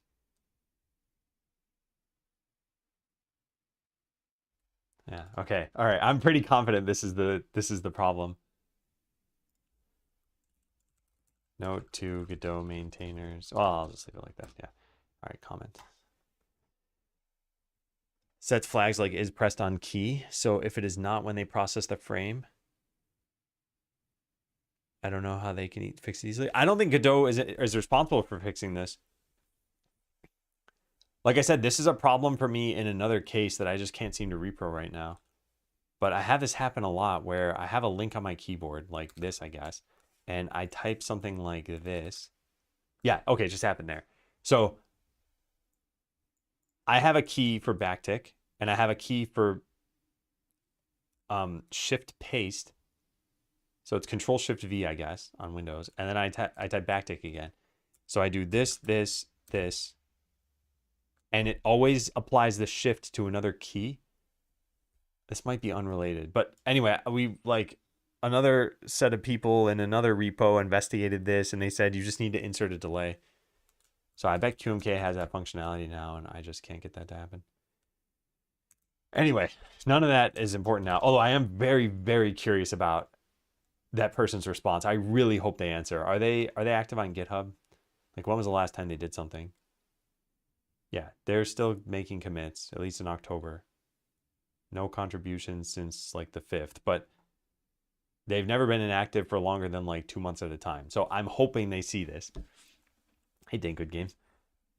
And I really, really want to know what the conclusion is here because this would be so cool. And I wonder if I should store this somewhere else too. Maybe in Godot UI and troubleshooting somewhere. Input events being hit multiple times. I hit this issue and I'm nearly positive it's just due to having a QMK keyboard. Read this comment for more details. Copy link.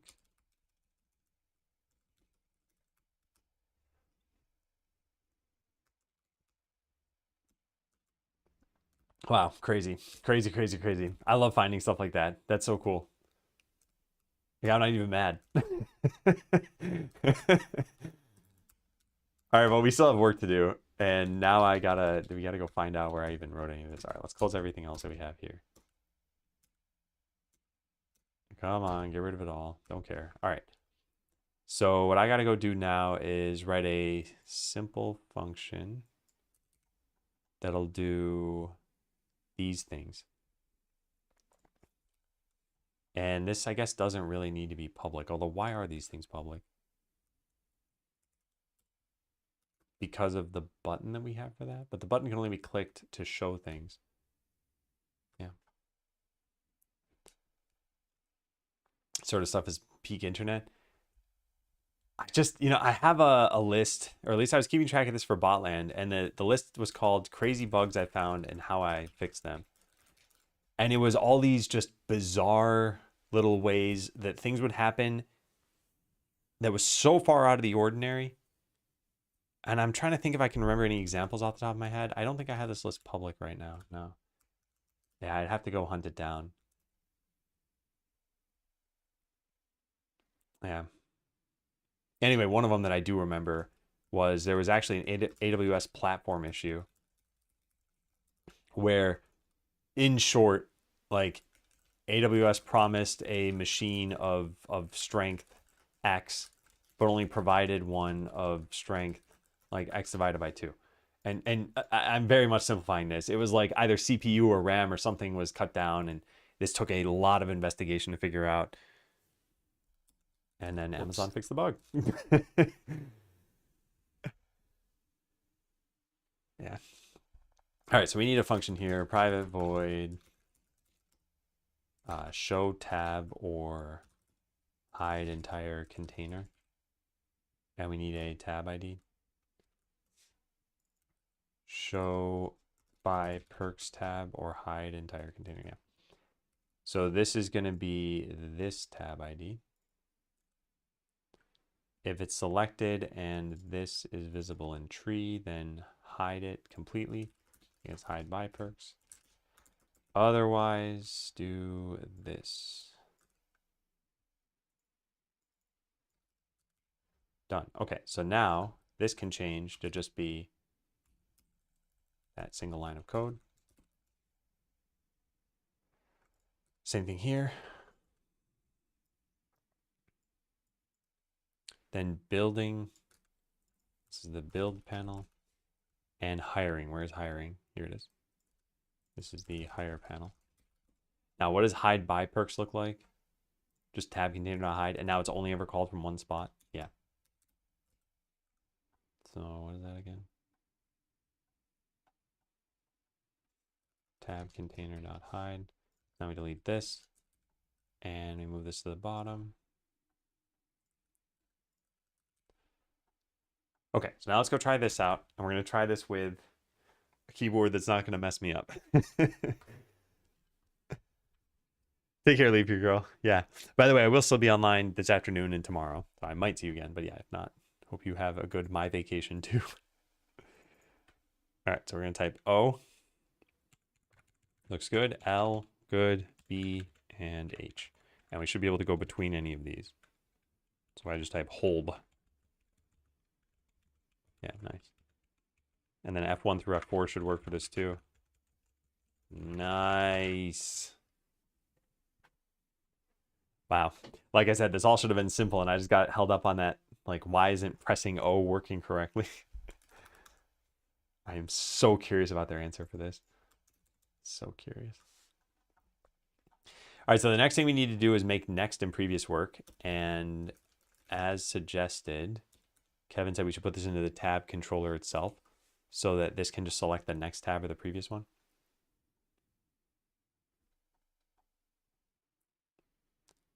But only if this thing is visible, right?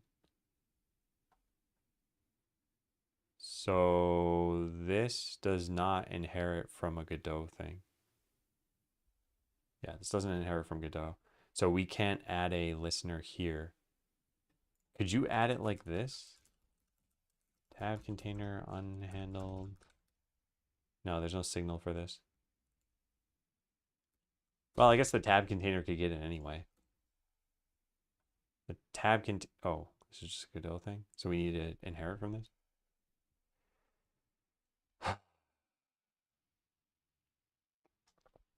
Hmm.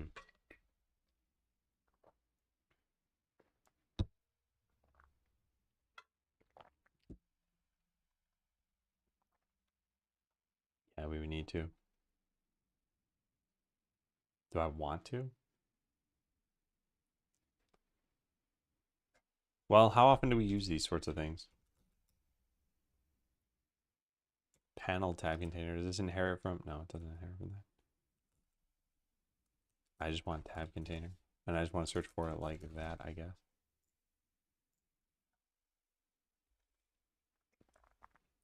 Buy perks panel tab.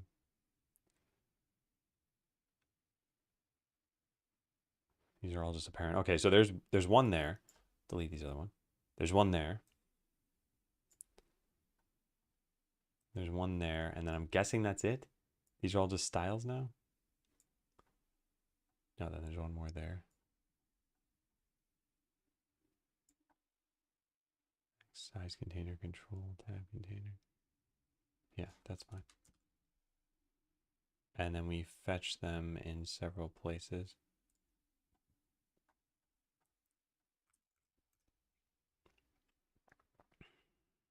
One, two, three, four, 5 code references, and 1, 2, 3, 4 scene references. Why is that? Because of tab container controller? Yeah. Yeah, okay. Yeah, so what we would have to do is we'd have to inherit from the Godot tab container so that we can override the unhandled input. And in that particular case, listen for previous and next, and then call into a certain thing. But I don't think that's going to work well. We do have current tab. Is there like a next tab here? Select next available. Select first available tab with greater indexing currently selected. Huh, that's nice. And I'm guessing, yeah, there's select previous available. Okay, let's try it for one of these. Actually, let's do that next. No, let's just do it now. So we just make a tab container. Tab container. And we make that the scene root. And then we delete this control. And whoops. Then what do we call this? Tab container with keyboard shortcuts. I don't know. We'll come up with a better name later if we need to. All right, so now tab container with keyboard shortcuts. Did I put that in a good spot? Yeah, sure. And then this needs a special script.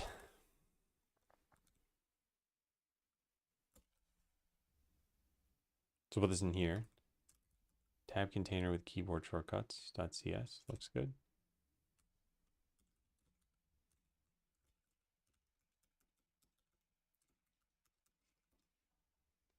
Cool.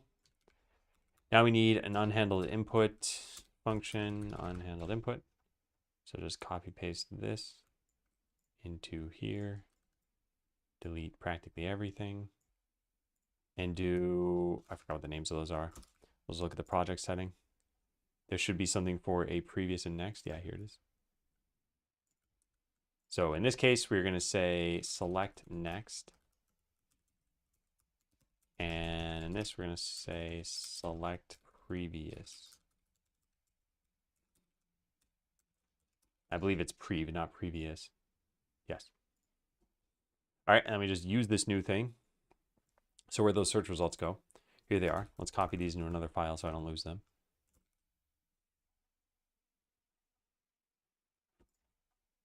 All right, I'm going to change the Buy Perks panel tab. Buy Perks panel tab. So this is choose battle perks, and this is its own scene.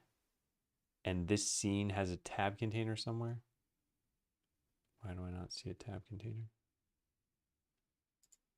Oh, it's this tab container. So I want this to be different. So we instantiate a new tab container with keyboard shortcuts. We put this here. We rename this to 2. We put all of these into this. We name this one back to 1. And then we try to copy anything that was overridden. Anything special in here? This should be center. This is the current tab is set to -1. You know what? Let's just delete this and I'll just go modify the scene directly. Should be pretty simple. Yeah. So we just revert all of these changes. Revert that, and we should have it. Error while parsing file. Uh-oh. That's not good.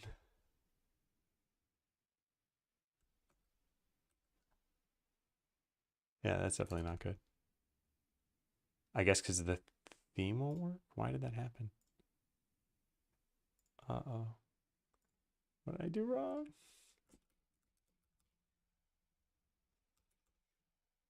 Let's turn off visibility here and then try parsing that. Still parses. And then these things, it doesn't like these?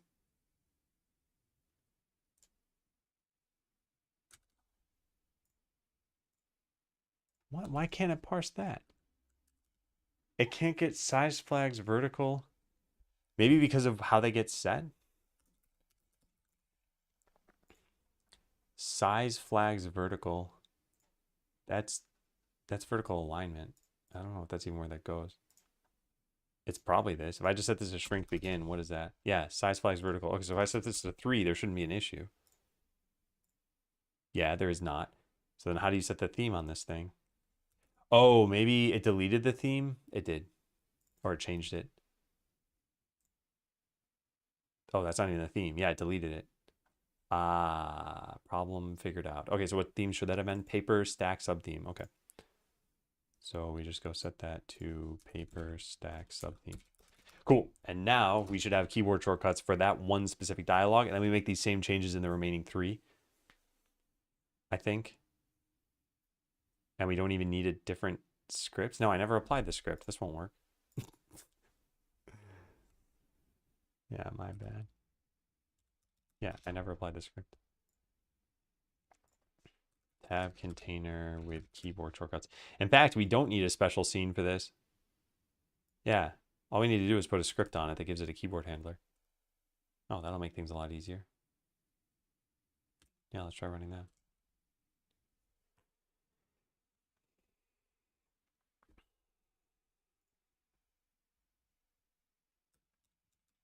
It still isn't working.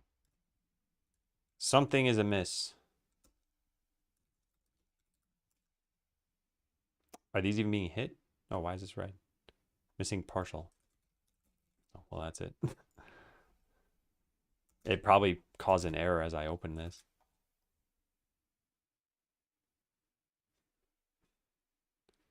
Actually, I don't know how that's even possible that it built.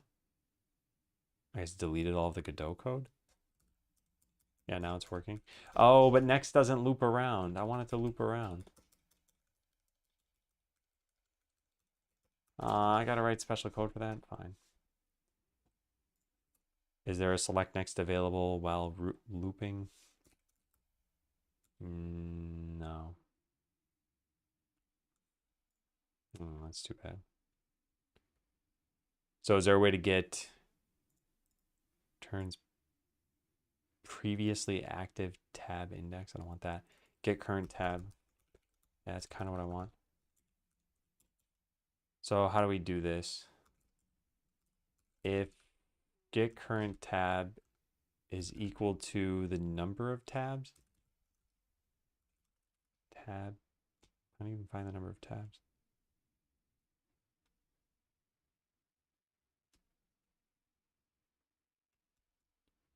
Tab count. So if it's equal to this minus 1, then select tab. There's no select tab. Set current tab. Set tab. Well, we're going to figure this out. Set tab. Maybe just tab. Is it select? Tab selected. That's an event though. Man. Hey, is Matt? Can you send help? I like the title I made today. How's it going? All right, so we can't figure out what the name of this is. Oh, it's set current tab. That was suggested to me. It just didn't complete it. Okay.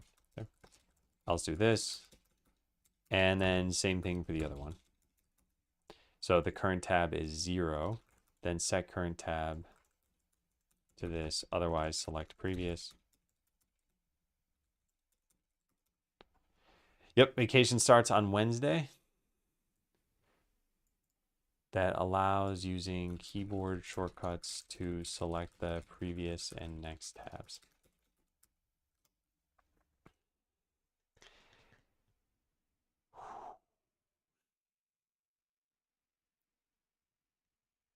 Okay, does it work? Does it work? Nice. Yeah, so now I can press Q to go back to different tabs and E to go to the next tabs. Now, there's something a little bit weird about this, which is that if we make this follow those same things, then it'll only work until we get to this or this tab, and then it's going to start working on the sub tabs that are in here. A lot of checkboxes. Yeah, I don't think we're going to get done with all of them. Hopefully we get done with some of them. Yeah, I'm actually not certain if I want to even do this, given that it's going to start modifying these other ones. Maybe this was not a great idea. Or maybe we only apply it here and not for any of these other ones.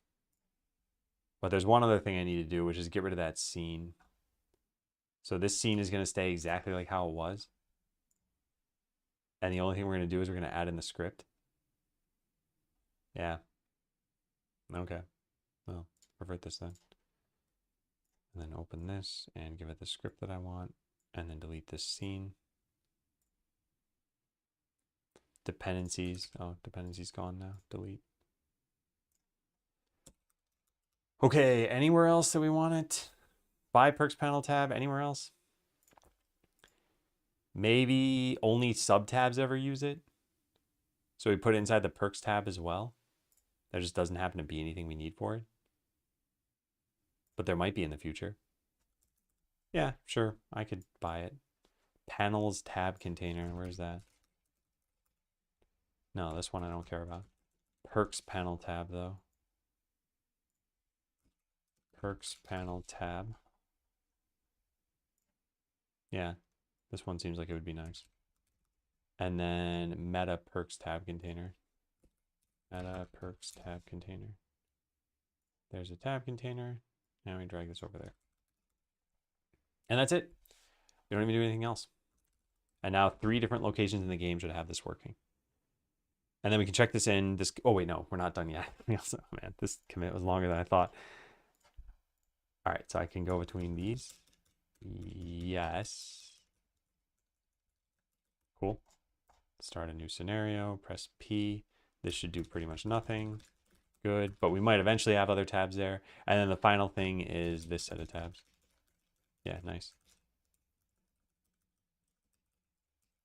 I like it. Yep, cool.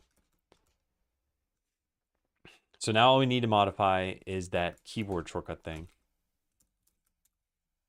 Where is that? There.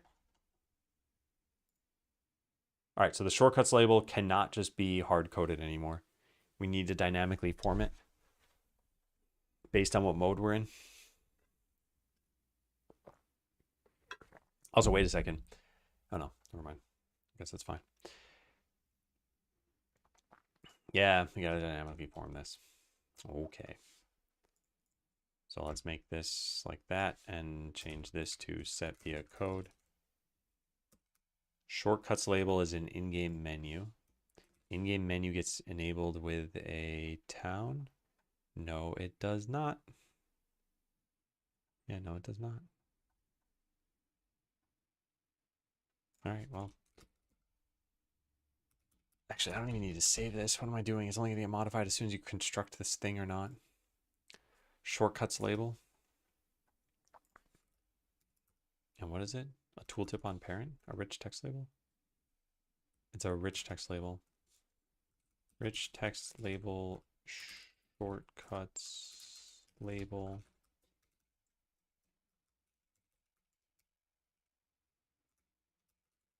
All right, so the text we have set right now is this. And that's fine. But we need to do this based on whether or not you're in challenge mode. And there is a way we could get this here. I'm going to say set shortcuts label text. We're going to put all this into one function.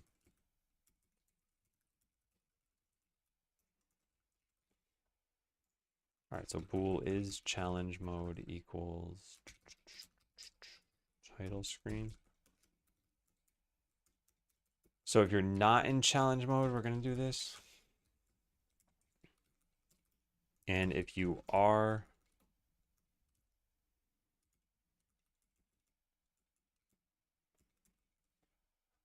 what do we need to add to this? Town perks is technically still P, but I don't think this is exactly what you'd want. I think it'd be like buy town perks. And this would be O or F1. And then buy level up perks is L or F2. Buy or like build B or F3, and then higher is H or F4, yeah.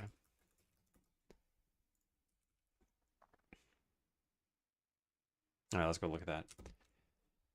And then that's the end of the task if this looks good. I'm not going to write about Q and E to go to different tabs. If people discover that, then great. If they don't, they can just press the other shortcuts or click. Because I don't want this to get too large. And this is what this looks like now. Move camera, WSD or mouse, zoom, scroll wheel, slash we use there.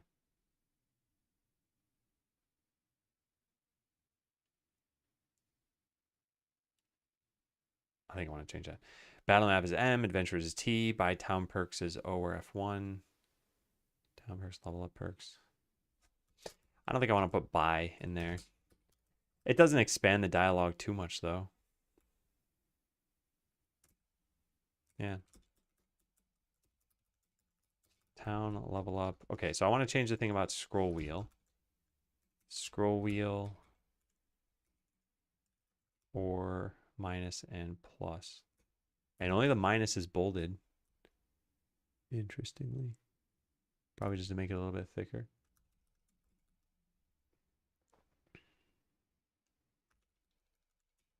Let's do string common controls equals.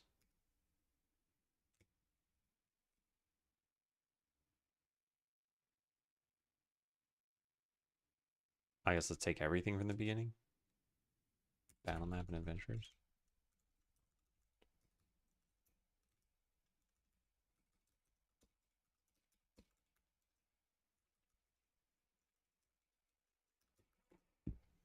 Okay.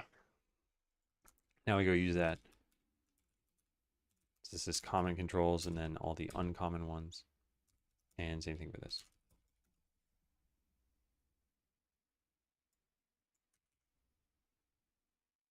Cool.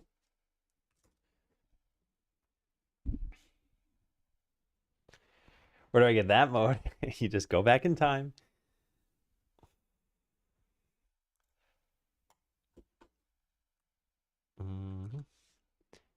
All right, looks good. Looks good.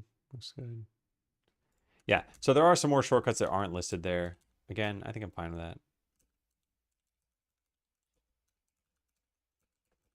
Yeah, nice. Okay, so that's that one. And now in story mode, it shows a different set. Yeah, nice. Is there anything we haven't listed for here? X technically still does something. There's no real reason for it to, though, right? Also, E and Q aren't working for these.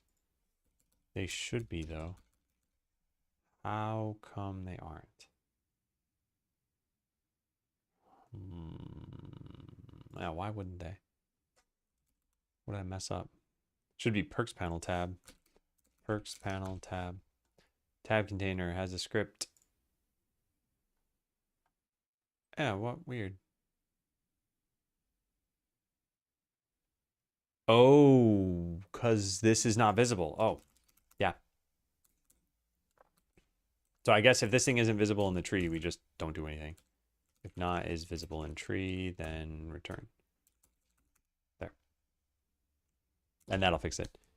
So what was happening is we have 3 of these scripts running at once, and they're all trying to grab this input, and one that was invisible was grabbing it and handling it. It's a good thing I tested this, because that meant that another one wasn't working. It's because 2 weren't working. Yeah, nice. Now we have... Oh, this isn't correct either, though. So the wraparound functionality only works when all tabs are visible. But there's a tab that isn't showing here. So this is not correct logic here. We need to go through the number of visible tabs. Can we do that? Get visible. This is probably going to be annoying. We have to go through every tab that exists. Required internal node, removing or freeing it. If you wish to edit the tabs, use methods provided in tab container. Is there a get tab container? Tab. Hey, Smack. Oh, come on. There's got to be a way to get whether or not the tabs are visible. Is there a visible set tabs visible? Are tabs visible? I want to know which ones are visible. Clip tabs visible. Man, is there a way to get a specific tab? You can get the tab bar. What does a tab bar do? Current tab, tab alignment, clip. Scrolling, tab count. Man. There it is, set tab hidden. So the tab bar does know. Okay, so we need a private int num visible tabs. And then to know that how would we do this? We can't just get the index of the tab. We need to know which index we are in terms of visibility.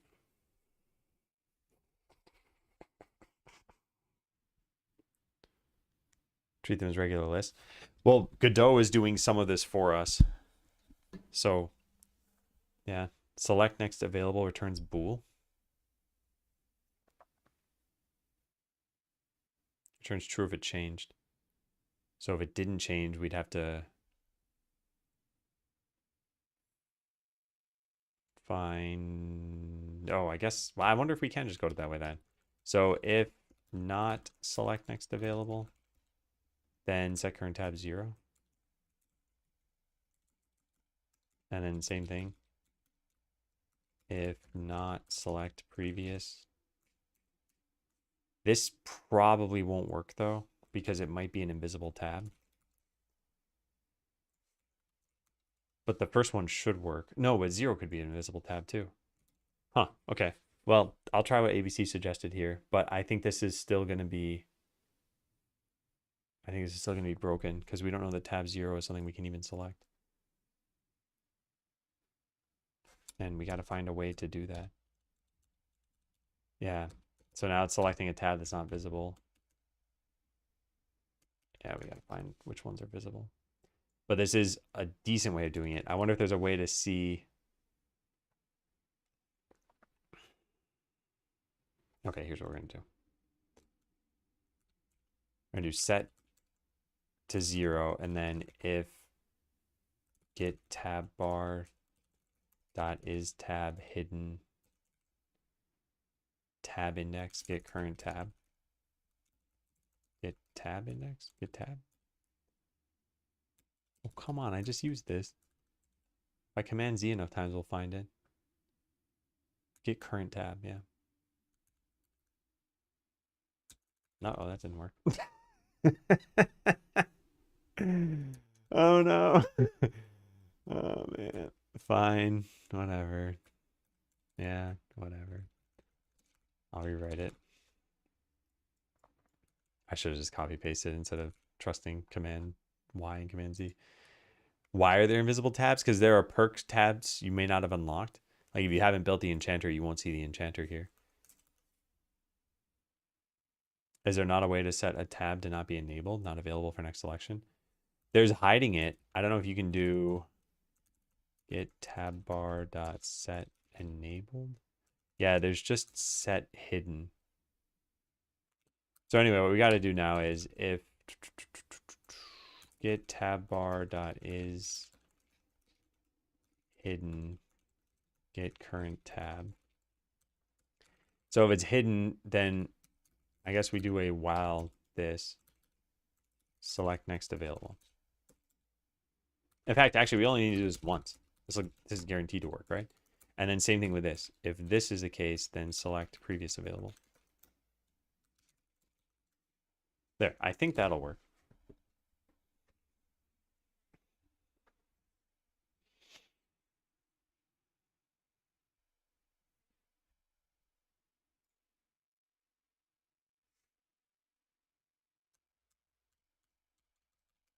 Yeah, nice. That's exactly what I want. Would you rather remove it from the data source instead of checking for visibility? Maybe. At this point, I just want to get things working, and this is now working. We could go in and refactor it, and we'd have exactly the same behavior in the end, but maybe we'd have slightly cleaner code, and it might take me like half an hour, So yeah, this is already done now.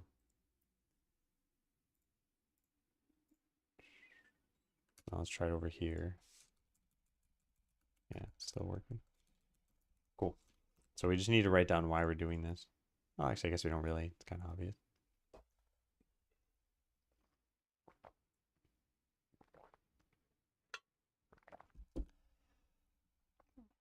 Okay, so we're done with all this stuff.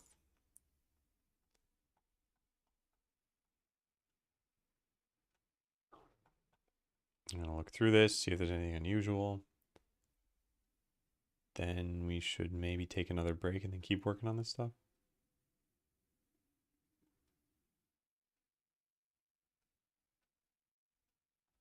We never ended up using the tab container like that. I guess I can delete it. Yeah.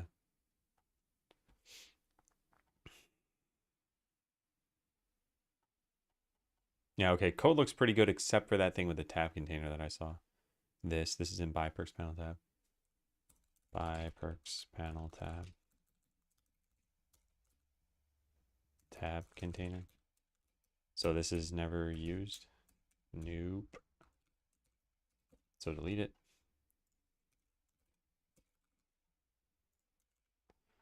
There. Now anything else that changed in here? We deleted some new lines. I mean, there's no point in doing that. Just keep the new lines. Is tab selected? Is this even used now? Yes. Okay, cool. So I am going to go take my break. Where I left off. Just need to check in. Is it jump time? It's jump time.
Hello, hello.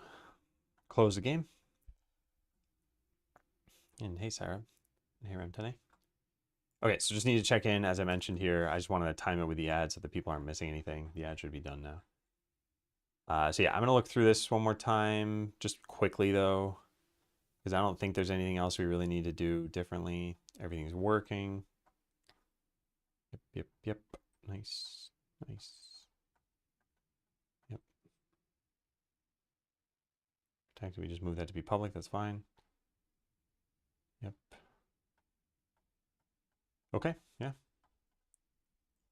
Add keyboard shortcuts to bone mode. Oh, what do we do here? So buying specific kinds of perks can now be done via keyboard shortcuts.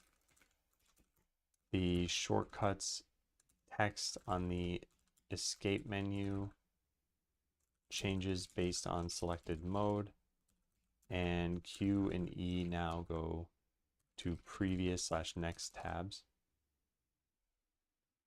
in some cases.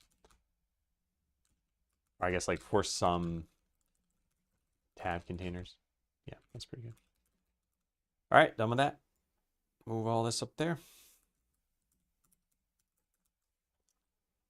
All right, next up, when you build through the perk choices, it should create smoke as though you built through the sign.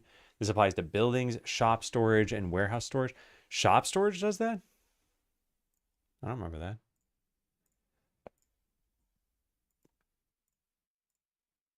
No, it doesn't. Doesn't do that at all. Does a warehouse? No. Okay. Well, then I don't know what I was talking about. This applies to buildings. Yeah, it doesn't apply to these things. I assume the treasure room already works this way. What?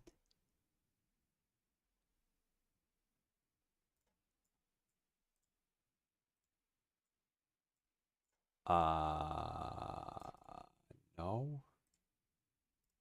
We just add them in. We should probably fade them in, but I'm not gonna do that for now. Let's just do the smoke thing. How do we even do that? Ideally, it's not hard to do. Build panel tab, maybe? Where do we actually handle the building of this? Grant effect. Create building based on ID. Here it is. Shouldn't they be super easy? Well, it would be super easy if F12 worked. It's the third time I reloaded VS Code today. Come on. Come on. Yeah, so what does true mean? Should fade in. Where's the smoke? Oh, the smoke's from the signs. Oh, man. Smoke. Yeah, it's not even here. Well, it probably shouldn't be on the sign because I think that's stupid. Let me think about this. Where are the signs? Warehouse sign. When you make the warehouse in the main game, does it put smoke like everywhere? Probably does. There's build. Yeah, so smoke particles. So what we could do here is we could change every instance of create warehouse to pass in whether or not smoke should appear. Otherwise, we'd have to duplicate this and put this elsewhere. So I think that's the best way. And if we do that, so we put in a bool, should show smoke. I don't know if they're going to be different. We put the smoke on the sign. Well, it made sense back then. It just doesn't make sense now. So I don't think it was a problem back then. So this is true. And we say if should show smoke, then create some smoke particles. Oh, wait, position's going to change. This should be the sign position. Signs.warehouse sign. We don't have that position. Yuck. Yeah, that's the problem we have here.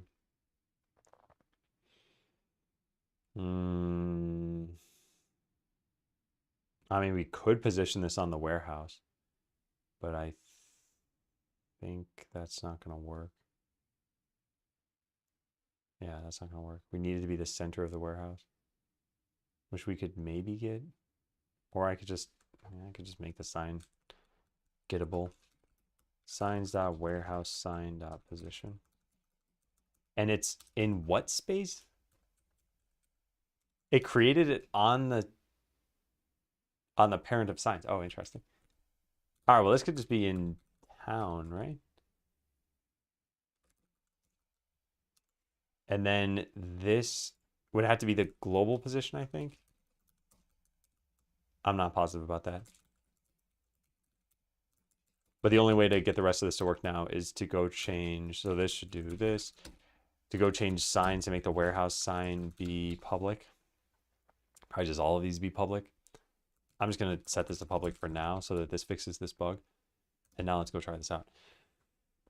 Oh, wait, no. Wait, I also got to make it like that.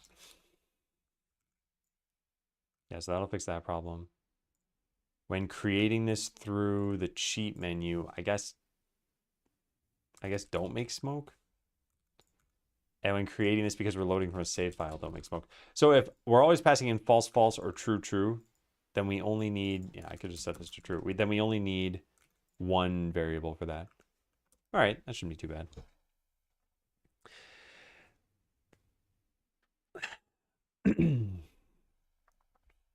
So is it going to be in the correct position is the only question I have now. So we make a new game and we click build warehouse. No, it's up there.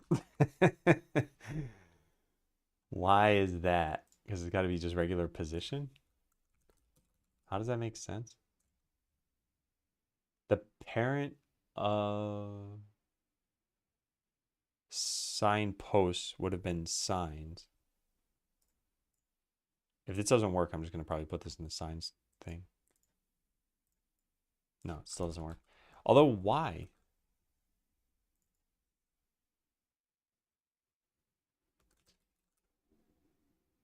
Create, add it here. Shouldn't it just be the global position of this?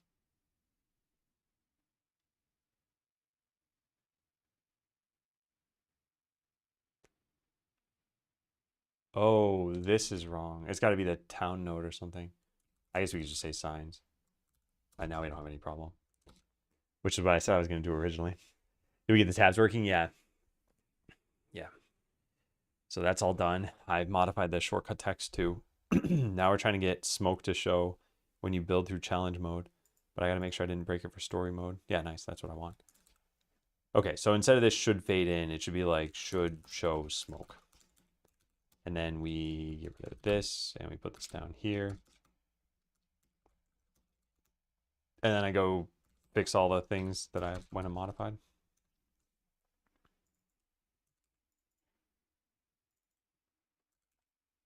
And just one more. Okay, and then we just do that another like 5 times. Well, that'd be fun.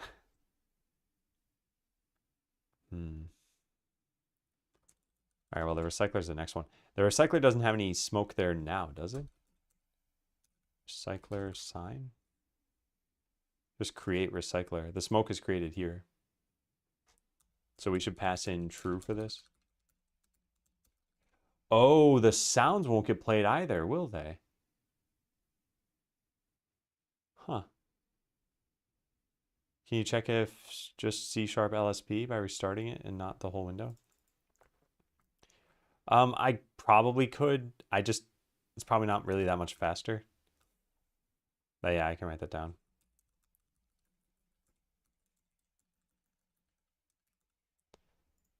Yeah, the sounds aren't going to play, are they? Does that mean the sound plays through here? No. What? The warehouse doesn't have... Oh, not everything has a special sound. I'm going to have to sneeze. I shouldn't announce that I have to sneeze because I can't sneeze.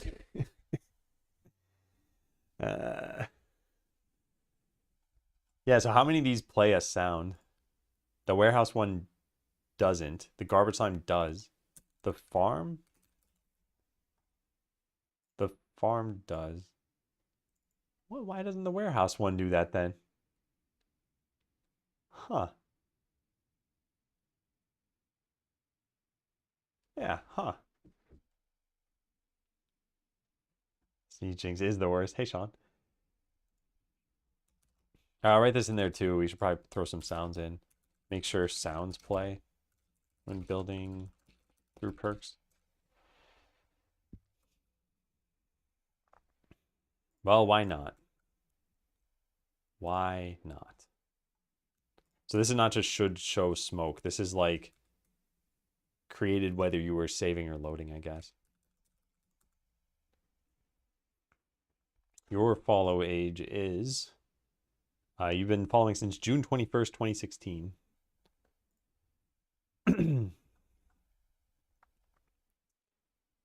All right, so we got this one working. I needed this for all of these. The display sound is going to be in a different spot. Create this is going to be like bool. I'll still say should show smoke, but that's not really what this is. So if should show smoke, then play the sound and get us some smoke. Where'd that smoke at? Did I... What's going on? Oh, there was no smoke. Right? Am I going nuts? No, I'm not going nuts. I am going nuts. Sorry. Yeah, I'm going to stop talking.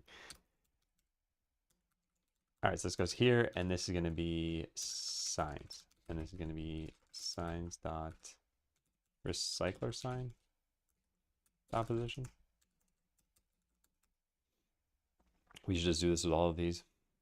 Yeah, nearly 10 years. Isn't that crazy? I am blown away by that. So it's going to be true. Any others that we need to change is going to be false. And that should be that. All right, we just got to keep going through these. Let's close every single tab so that this gets a little bit easier.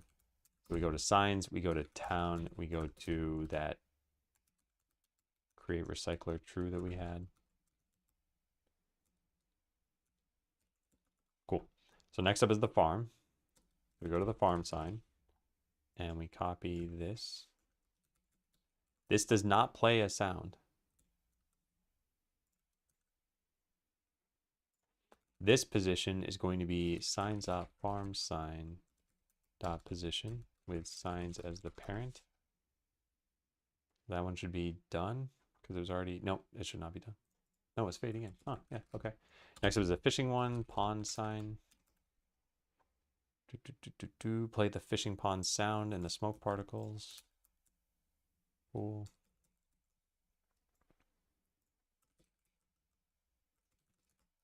Fishing pond sign position. I didn't put town.play sound in here, did I? No. And that one's good. Do we have anything else we need to fix for this?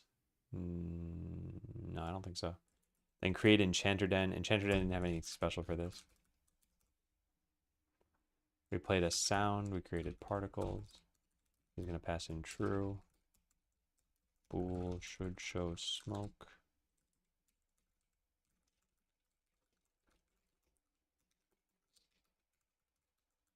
Yeah, this is pretty boring. But what are you going to do? All right, now we go fix these. This becomes false. This becomes true. And the treasure room and the key storage. So there's a treasure sign somewhere. And this plays a sound and creates this. Great. Treasure sign, and this gets replaced with signs. And then the key storage. Where's key storage? Bool should show smoke.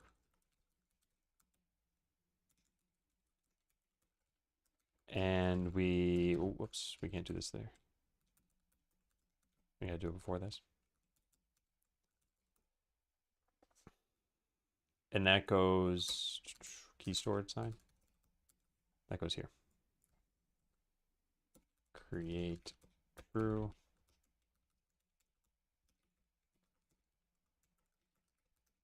There's no key storage sign. Key storage sign opposition.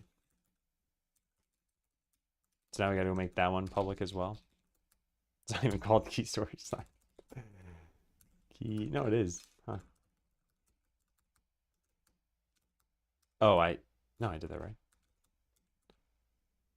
All right, now there's just one problem here, right? False. All right, so 3 scenarios we need to test. Building in story mode, building in bone mode, and loading from a save file. What is this? This is the cheat menu? Yeah, true. And we should have sound effects on too, to make sure that they don't play when you load from a save file. Okay, so story mode first.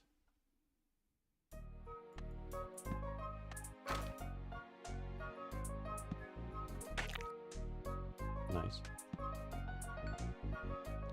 So that made no sound, because we don't have a sound and we never did. Not deselect tabs, deselection is not enabled. That was already showing. I'm gonna ignore that for now. All right, so farm, create. Let's play the build wooden building sound at least. The fishing pond. Yeah, nice. Tavern. Cool. Town hall. Great. These things. This I don't have enough money for.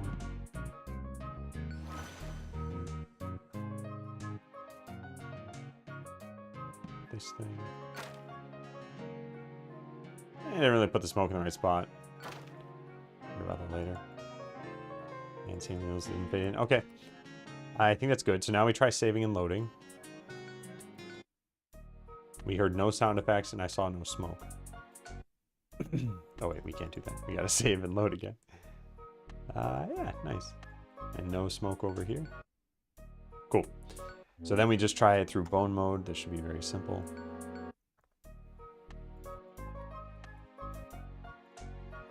So I click this. All right, farm. Let's zoom out a bit. Okay. Now we get the warehouse. Cool. Now we get the enchanters done. Nice. Now we get the fishing.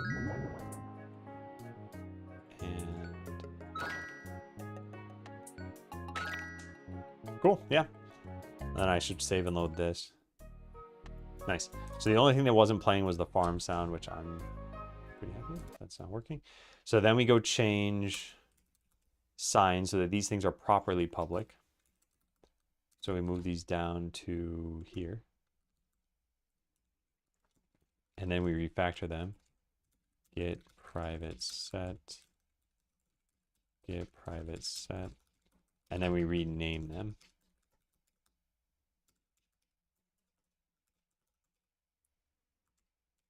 And then put some spaces. Yeah, they can be the same. And that's our code. I think we're done now.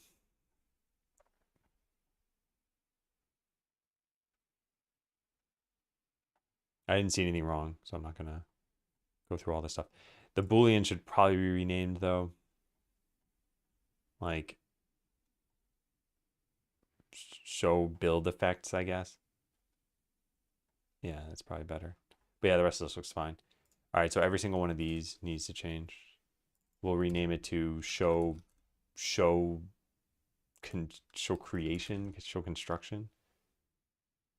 Yeah, show creation. I think that's fine. Yeah, I think it's fine. All right, we gotta do that in 5 other places, but they all come from here. So create warehouse. We did that one. This is gonna be super simple, super fast. The extractor needs to change too.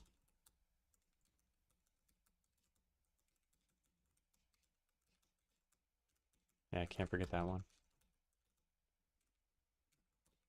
Create extractor. All right, so now should fade in, shouldn't appear here anymore. It doesn't, just one other spot. Nice. Show creation effects seems better. Yeah. Yeah, I don't mind renaming that.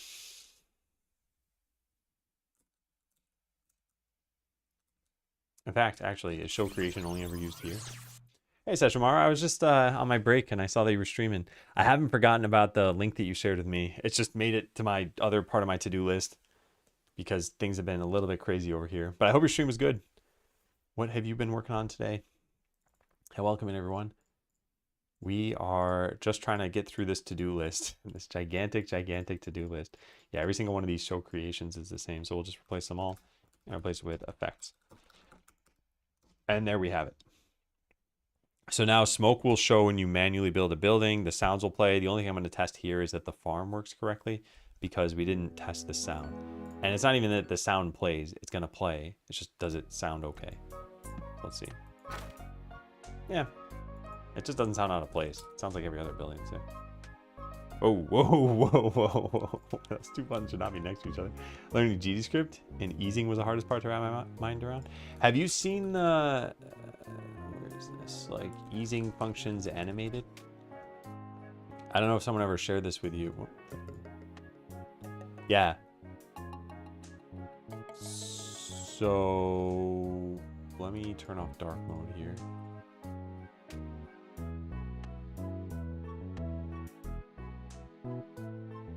This isn't animated in the same way I thought it would be, but it sort of shows you. Anyway, I'll link this site in the chat. But this at least shows you a visual representation of how easings will look. So if you hover over this, you see this kind of bounces upward. These aren't going to be the exact same as what Godot uses, but a lot of them will be kind of similar. But yeah, this is one of the like foundations of animation is how do you get from point A to point B? And there are maybe not reasons to use every single one of these, but at least to have like 3 or 4 of these in your back pocket. And especially if you ever look at cartoons, you'll find that there's a lot of easing in the actions that they do. Like if someone's going to start running, they might like move backward a bit and then like take off and they just dash. And maybe it happens in 1 frame or something after that, depending on how fast they're trying to animate it. And a smoke cloud appears and the smoke cloud has easing.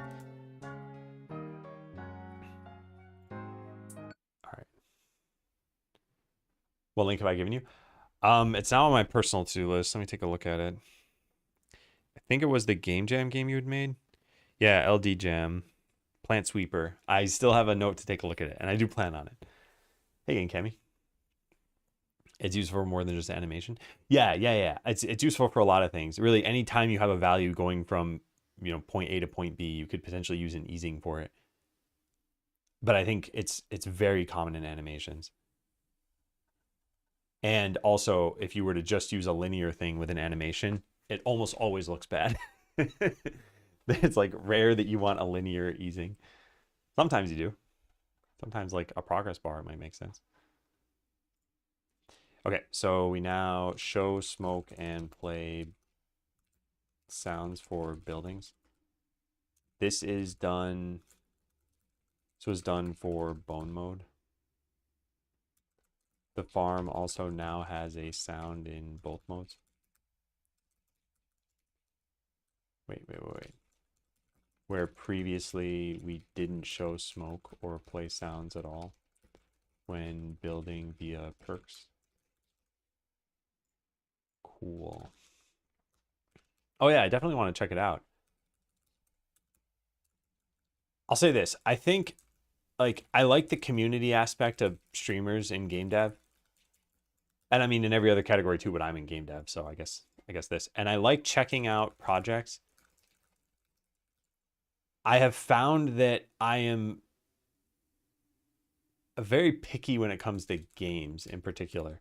So I will happily check out someone's like free game that they have.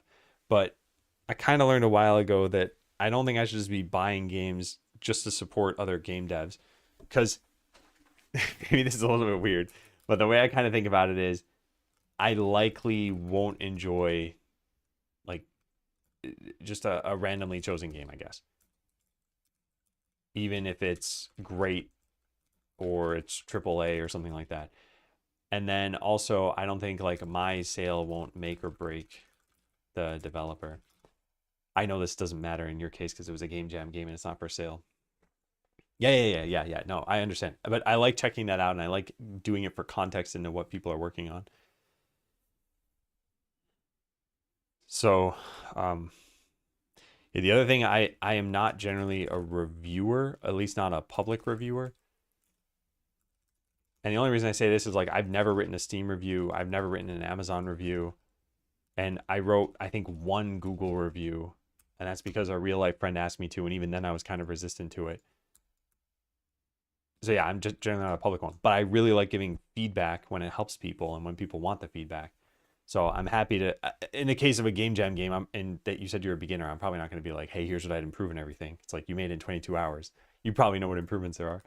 And I've never played it, so maybe you completed your thing entirely in that 22 hours. And there's no future vision, but that's unlikely. Anyway, just setting expectations. And this kind of goes for everyone who might be like, hey, I want to share a project with Adam. I'm happy to take a look at it. Generally, I'll give feedback too. How's your game going? It's going well. So we, at a high level, we had this to-do list, and it was a couple weeks ago, like 36 pages long. We've now gotten it down to 5 pages, and actually, if I get rid of the archive stuff, it is 3 pages. So this is it. This does not look like a very difficult to-do list anymore, right?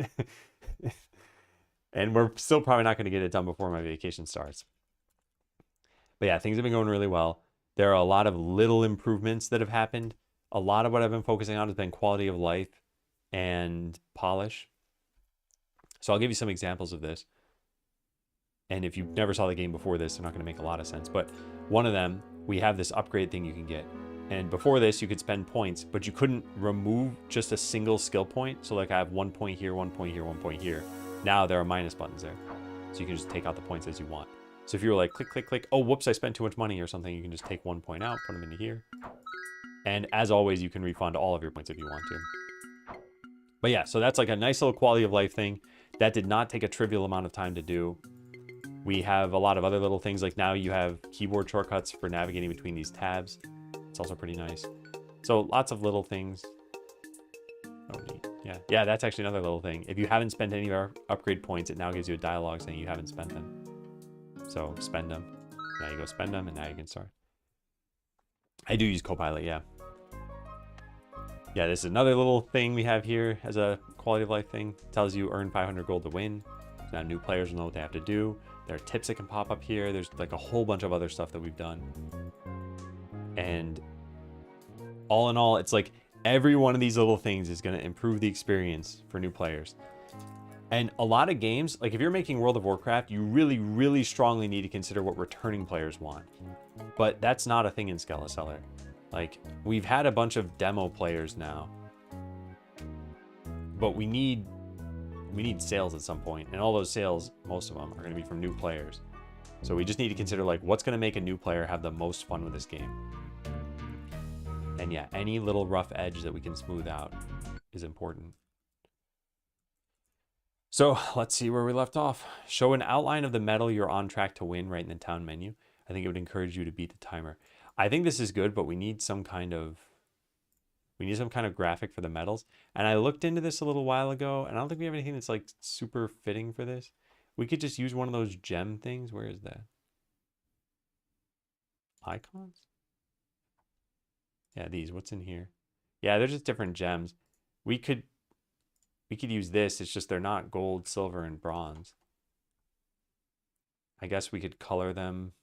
This one's kind of silver.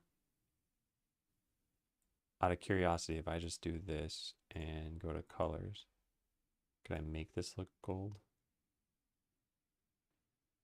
Not like this, I can. Maybe if I change one of these things. It'd probably be hard to get it to look exactly like how I want it to. But yeah, I think we need custom graphics for this.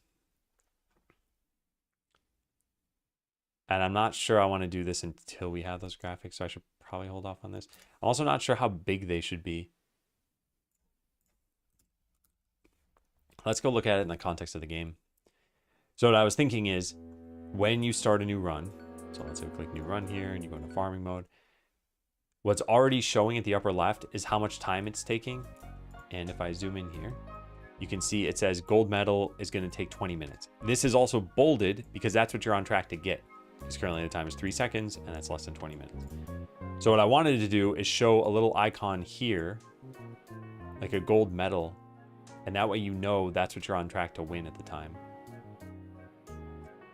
But it would just be an outline. I'm not sure how I feel. I think we'll just file this as a task for later. But I do need to write at some point, like we need to get graphics for the medals.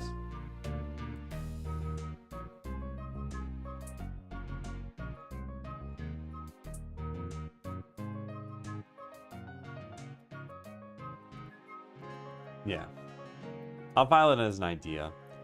Consider showing an outline of the bone mode medal you're on track to win.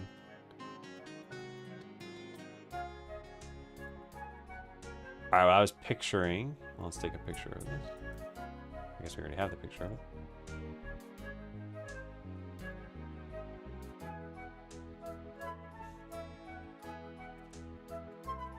I was picturing that we could show an outline of the medal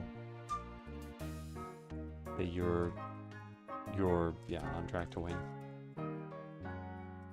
If you're at less than 20 minutes in this case, you would see an outline of a gold medal.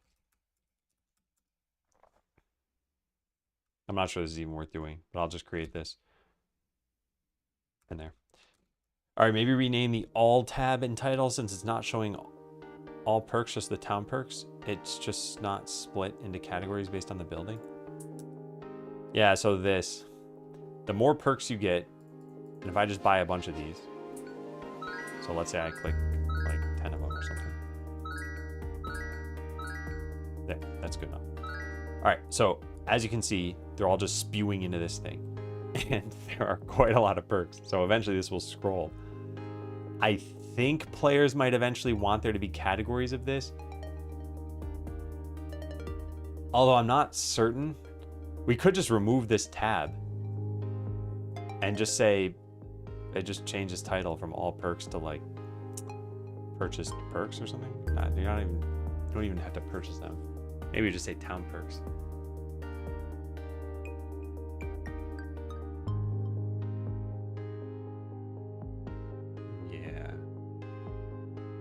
Yeah, let's change that. All perks. We'll call this town perks. And then I think we hide the tree. Oh, hey, look, that F12 thing stopped happening. So let's go look at what ABC said. Restart the C# LSP. VS Code, restart C# LSP.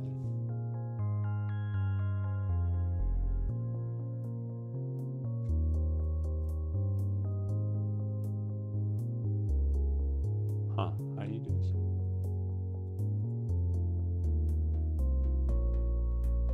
How do you do this?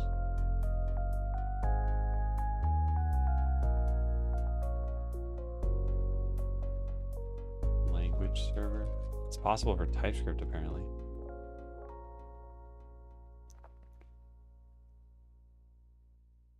Yeah, there is no restart language server for this.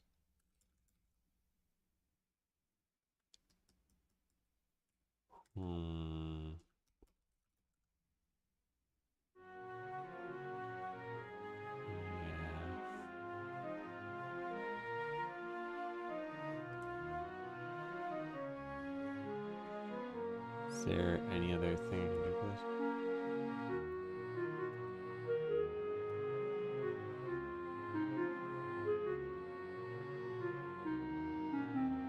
Why is C# dev kit so bad? IntelliSense stops working all the time. Often restarting the language server does nothing. I'm with you on this. It's the second worst Microsoft authored extension.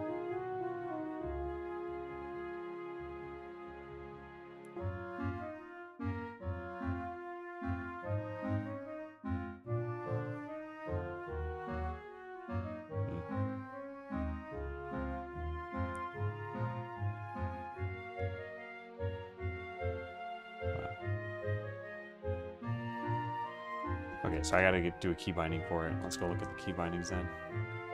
C# language. LSP. I don't see an action to even do this. Oh, is the music intentionally this loud? It shouldn't be that loud. I had it turned up from... I'll just turn this all off. I had it turned up from when I was showing off the music, but also I should have audio ducking on. So yeah, maybe it's just turned up too high. Has Rider gotten better support? Rider is probably great for this stuff. I'm just not using Rider. Hey, Kojan.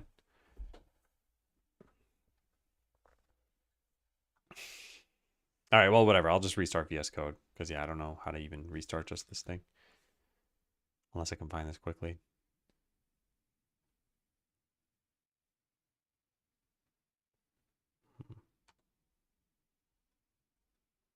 Yeah, all right, let's just restart it. Okay, so we renamed this to Town Perks, but I think I also want to hide the tab bar altogether, but only in challenge mode. And it's this tab container, so it's Perks panel tab. Can we do this? Where's our challenge mode stuff? Here, if it's challenge mode. Okay, let's do this. Let's say tab controller.get tab. No, it's not that. Tab container? There's a tab container up there. I thought you could get the tab bar through this. Well, let's see if we can fetch it through this then. Then maybe I'll save this off. Tab container, get tab bar, hide. Can you do that through the... Oh, all tabs hidden. No, that's probably not what I want. And it's only a get. I guess this has the tab container. All right, well, let's try this.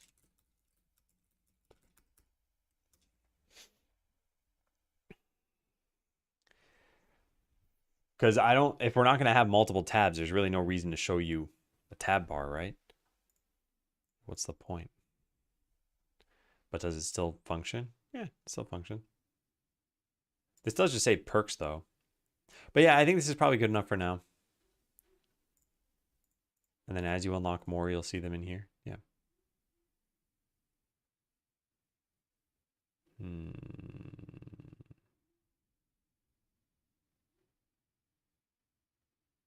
Yeah, I think that's good.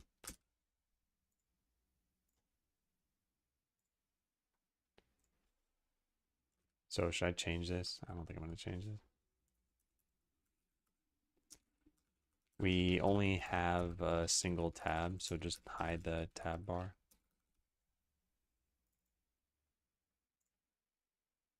Okay, so it's like improve all perks tab. The green button top left seems to restart. That'll restart what I'm running right now, which is Skeleseller. I wanted to just restart the language server. I don't know how to do that. To be fair, I don't necessarily mind restarting all of VS Code, which is what I've been doing. And from what I read on Reddit, it might not even be sufficient to restart the language server. Ideally, I never have to do this for anything, though. Like, I shouldn't have to restart even just a subset of this stuff. It should just work. All right, approve all perks tab. The tab bar is hidden now. And the title within the tab is now Town Perks instead of All Perks. Since we only show a single tab. If we ever have categories here, then it may be worth showing the tab bar again.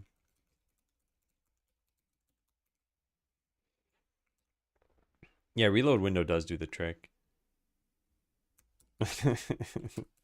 I'm so entitled. When you don't have any perks, it should probably say unlock perks by instructions. Yeah. So let's go take a look at that. This might not be worth doing. Yeah, so it just says town perks and there's nothing here. And there's no clear way for you to figure out what you're supposed to do to get this. So what we could do is we could just say you don't have any, you haven't unlocked any perks yet. Click this button to do so, and it shows you this. We could. I don't think anyone's ever going to care. I don't really think we need to do this. So let's try to just do this as fast as possible, I guess. A town perks thing. That's not even where that shows. Where does that show? Here, all perks. This is a player ability tree, and we don't have any text that shows up here instead. So we could add in text that shows when you don't have anything, and that would be where the skill table is right now. So I guess in this VBox container, we could put this in. Just maybe rich text label. And say something like, this is a test, and fit content. Don't clip. Maybe BB code, maybe center this. All right, let's just see what that looks like.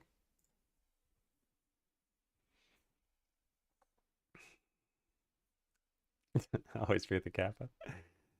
That one's pretty apparent. Sometimes it's not. All right, so we got to keep going into this.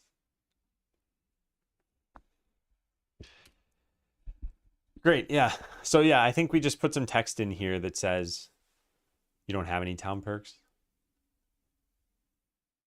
And maybe this is just hidden by default. Alternatively, maybe there's nothing on it by default.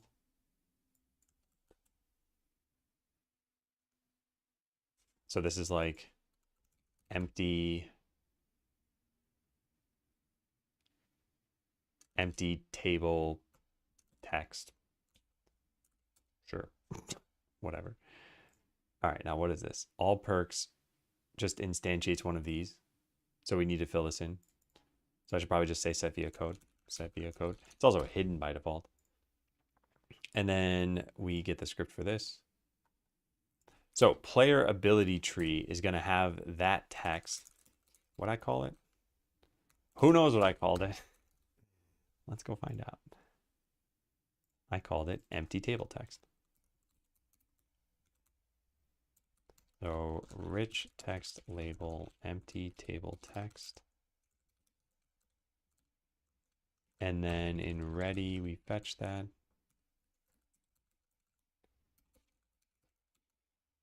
And we make that protected.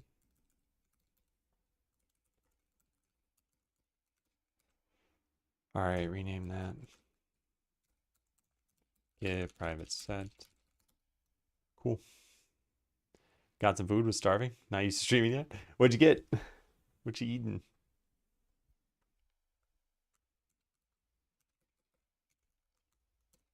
Then we go to the all perks tree and we set this up. So this is not going to be hidden by default. So we actually show this. And then we set the text to something for now, just like this. This is a test, that's fine. And then when you get a perk, we hide it. Well, we hide it if we add a skill button, I guess.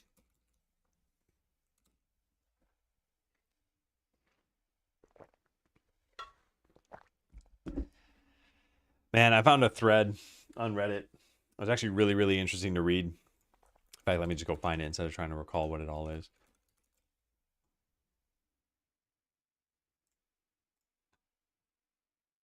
Give me one sec.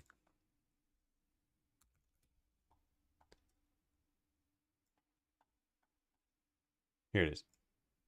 Okay, I'll paste this into chat. So it was this. Hey, people who lost their jobs to AI, what happened? This is really interesting because I feel like we've talked about this stuff on stream before. And in general, this thread is categorized as like a few different kinds of stories. One where someone's job was like more or less directly replaced. So like, yeah, someone's job got replaced. Two is where someone's company hired fewer people as a result of increased efficiency. And the other one is like some knock-on effect that caused someone to lose their job. It's a little bit hard for me to remember. I read this like a day or two ago. It's hard for me to remember what some of these were, but I remember there were some stories about this where like, oh, because of this effect, fewer people now want. Yeah. Oh, it's like is it like I don't know, imagine like indie games wanting cover art or something. It's like indie gamers are now using AI. So the company there's no company that's doing this. It's just like, oh, people are just mocking things up like that. Anyway, it was interesting reading this because I felt this like wave of kind of sadness sweep over me as I was reading this about a lot of these people said, hey, this was my profession. It used to pay well. I used to be making a living. I could afford rent. And then all of a sudden this happened and now jobs were cut in half across the board. And now what do I do? And I think this has happened at different times in history and it hasn't led to me feeling sad about it necessarily. Like there's a lot that's gotten automated And I don't necessarily think automation is bad because it's led to different jobs. What I've always been saying is I don't know if AI will lead to different jobs coming up necessarily. We'll have to see how that all works. But there's also one other thing that's kind of interesting to talk about, at least. It's not necessarily sad. It's companies firing a ton of people and then realizing they needed those people. And there were a lot of stories in that thread about, oh, when I used to write blog posts for this company, the company would get like 1 million ad impressions or something like that. And now AI is doing it and they're getting like 50,000. So they're realizing their traffic is just tanking. But yeah, it was interesting to read from kind of real people what's happening out there about this. Because I think there is some amount of like, maybe some people think, oh, my job's safe, or AI is never gonna like take over. And I still think it's like, well, if everyone's 1% more efficient, your company's probably going to hire 1% fewer people. So no individual job is on the line or person, but they'll just augment with AI. Anyway, I believe we have coded this. Let's go try it. So in here, we should see this text, but then as soon as we buy a town perk, it should go away. Good. And in the other scenario, new game, we go over to here. It should not show even by default. Yeah, perfect. What are the effects of workers who can't think without an LLM, though? The thread didn't really focus on that because it's a very different question. And I would argue that those workers will probably just be fine. At least for now. Like if you can do your job competently, but you rely on an LLM, I think that's okay. I think it's just another tool. More or less in lines with what I have personally observed.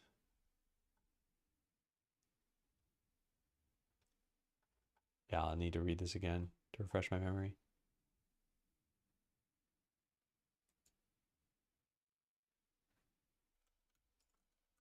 I'll write this down.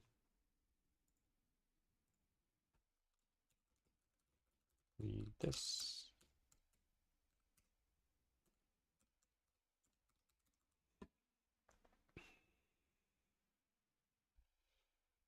All right, so this is looking good. We just need to come up with what text this should say. So maybe something like town perks that you choose will show up here. And then maybe like click buy perks to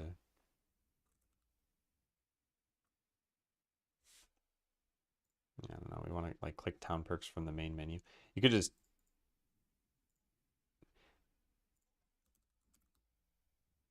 town perks that you choose will show up here. Or maybe like buy town perks for them to show up here. Yeah, that's pretty good.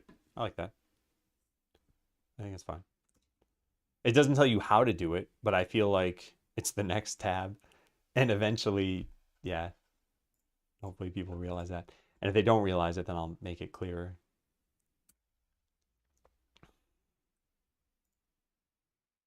Yeah, nice. Okay, I'm happy with that.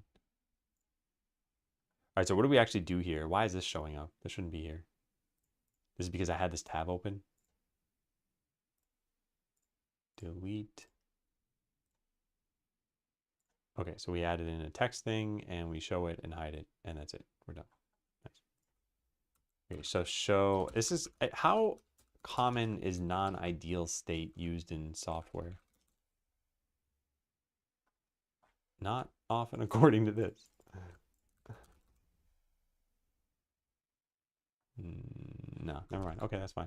Show text when the perks tree is empty. It now explains why it's empty. Yeah. Done. Okay, I'll try to do things on my own, at least somewhat, before talking to the Magic 8 Ball.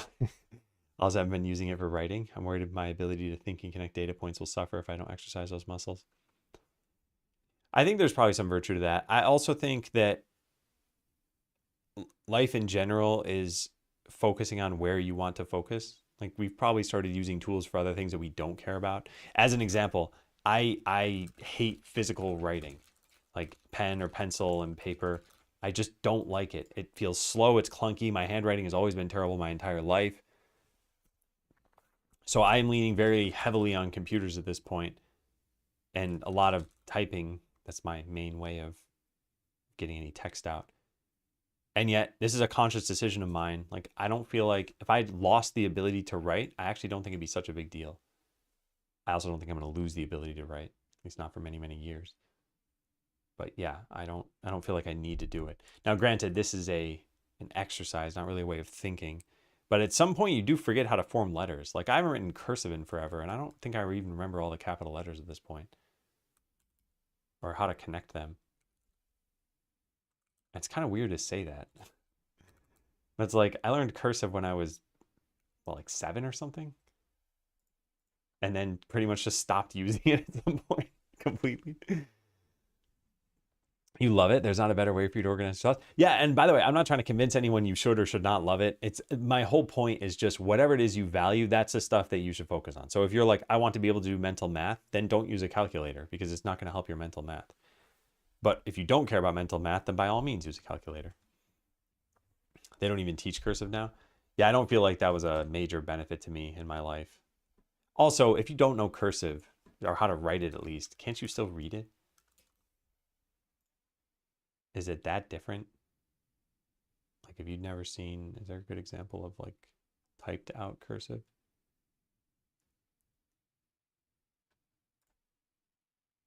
Yeah. Like, is this just totally foreign to somebody who's never learned cursive? Because this looks readable to me, but I mean, I learned cursive, so I don't, that doesn't really tell you anything, I guess. Steam engines don't make you feel sad? What do you mean?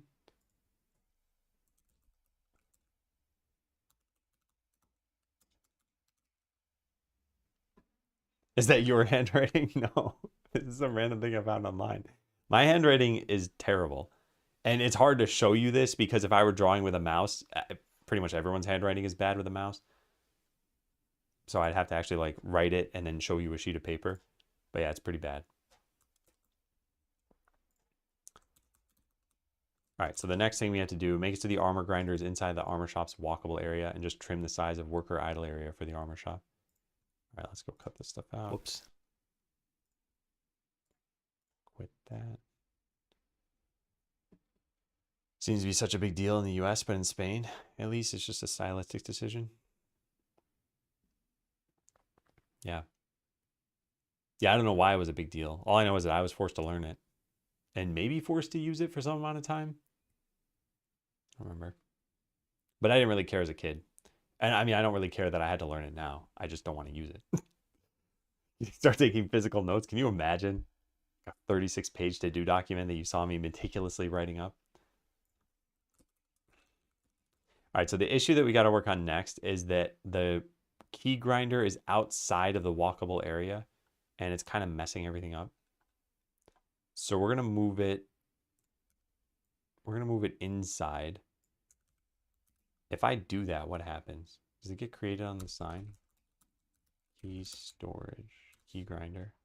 Global position equals key grinder position. Oh, this just shouldn't be a thing. It should just be fetched from the sign. It's already public. Yeah, I don't like this. Global position equals key signs, key storage sign of global position. I think that'll do it. And then we delete that node. Key grinder position. Yeah, it's just a standalone thing. All right, let's try that. All this is going to do is move the key grinder. We also need to make it so that workers don't try to stop on top of it. Although maybe that won't be a problem. I should try this out. All right, so click this and this. And we build the key grinder. All right, the important thing is that I don't want workers to throw armor items into this anymore. They should walk up to it all the time. And we had an issue with this in the past. So we're going to add 1 million workers. And then we're going to, I guess, get the weapon shop. And then get a bunch of armor items. And then speed this up. So they're going to go all wait in the wings over here. Yep, great. Okay, and now I'm going to click this. Now you should see all of them walk over to the weapon or the key grinder thing. Yeah, they're walking up above it. I don't like that.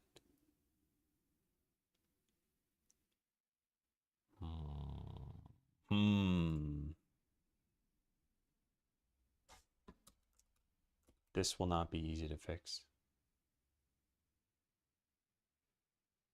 Yeah, this won't be easy to fix.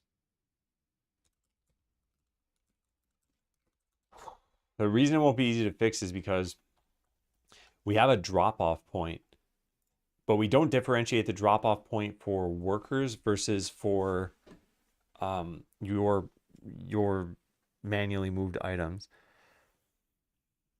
So we need to say that the drop-off point is actually at the bottom for workers, and they just need to get close enough to it. I'll have to look through this. I realized I was writing letters on paper the way they're shown on the PC, especially B, K, E, P, S, and W. Side effect of not writing often.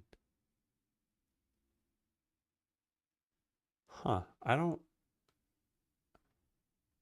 think, maybe only E? I can't think of whether I write them differently from how they show on a computer, at least. A is a special character that some people, I mean, there's that style A that you see right there, and then there's like this style A. But the other characters you said all kind of just have one way to write them in my mind.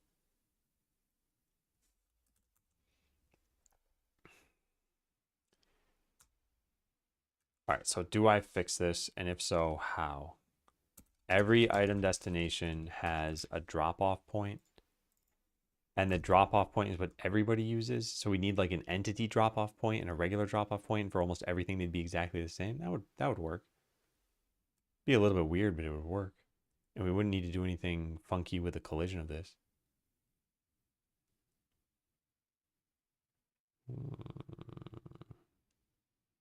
Entity drop-off point, though.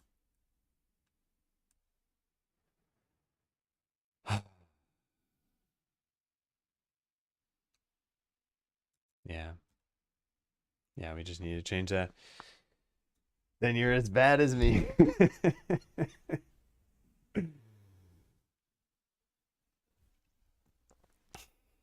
Okay.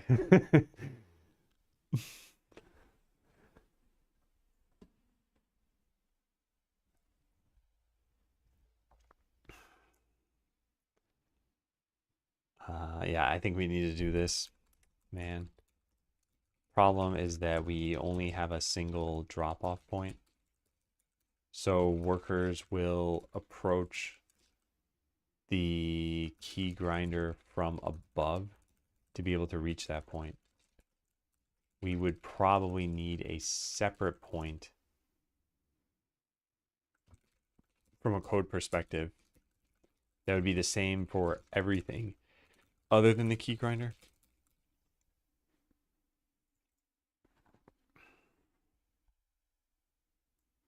Remember B? Oh, wait. Oh, are you talking about cursive? Oh, yeah. I could understand not remembering the cursive stuff. Sorry, I thought you were talking about just print. Because I was going to say, most print letters on a computer look the same way as how you would write them as a human, right? Like all of these pretty much look the same. But A looks a little bit different. And maybe Z if you draw the slash through the middle of it. But not really any other letters, I think. Yeah. Maybe E slightly. But yeah, cursive, yeah, they could all look totally different. You said past inventions that laid people off.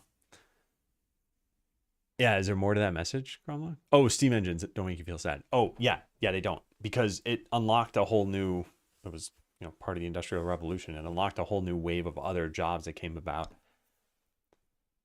So I think my general stance is I think it's sad for individuals who are going to lose their job in any part of history, basically, who lost their job. But for a society, as long as enough jobs were replaced, then for the society, it's not that bad. So I wonder with AI, what's going to happen? Will it just be like 5 years from now, there's just unemployment's rising, and then 10 years from now, it's untenable? I don't know. Yeah. You say cursive. I say how I was taught to write on paper. Yeah. I see. Yeah. I mean, there is a difference between cursive and print, though. They teach how to write cursive in school. It's so strange to me. Didn't even register what Adam was saying. Yeah, they teach it in the US, at least.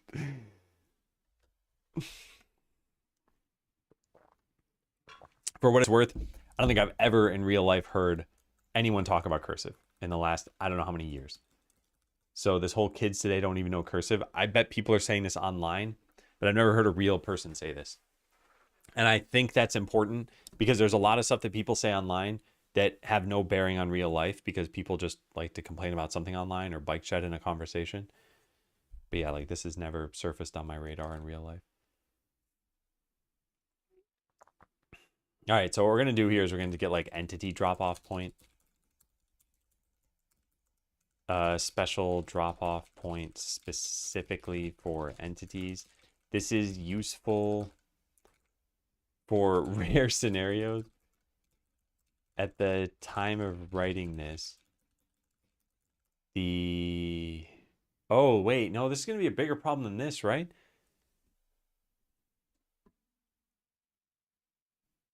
Oh, I didn't think about this. This will have a different effect. If we make the drop-off point be the bottom of this, then when a worker is above it, which they never will be in this case, when a worker is above it, they would still go all the way to the bottom to drop it off. We would need to make it so the drop-off point is actually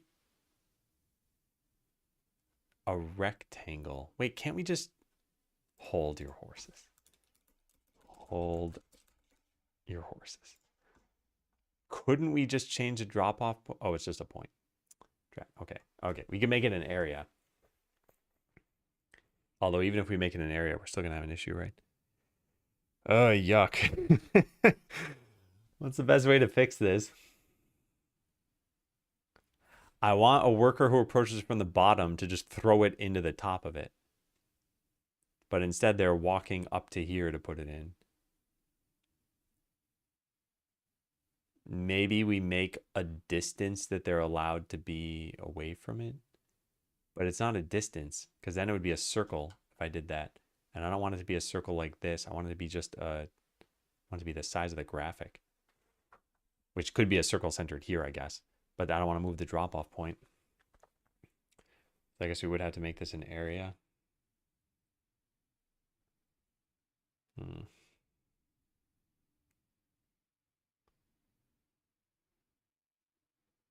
Gotta leave. Take care, Sashamara. Enjoy your food.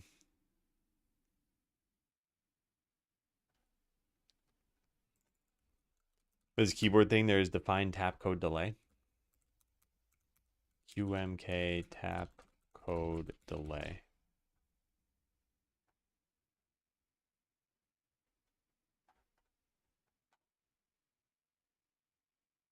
For calling unregistered code.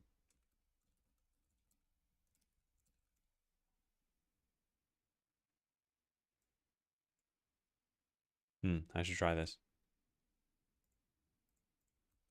Yeah, I should try this out. Try tap code delay and see if it fixes my issue with Godot and with typing tildes. Even like 20 milliseconds is maybe okay.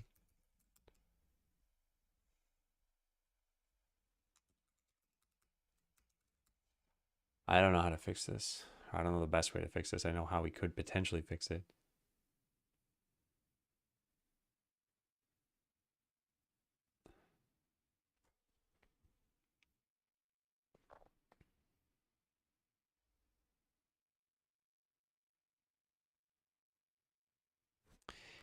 Could we have an acceptable distance where they get close enough to it and then they put it in?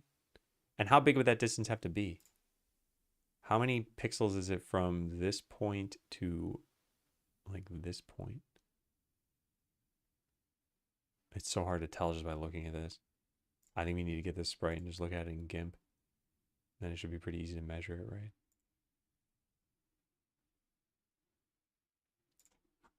Yeah, where do we find that? World. Oh, there's the extractor. Yeah, let's load this up. Okay, is there a distance measuring thing in here? If not, I can just figure out what the coordinates are and then just do it myself. But if there's a tool for it, that'd be nice. I don't know. All right, whatever. We'll just draw a line then. I don't even know how to draw a line. That looks up. GIMP measure tool. Measure tool. There is a measure tool. How do you use this? Did I just not see it? Oh, yeah, there it is. Okay, so what? I just click from here to here. 29.7 pixels. So we need to make it 30 pixels or thereabouts. Let's see how I would do that. This is drop off item. We call get drop off point from something in here.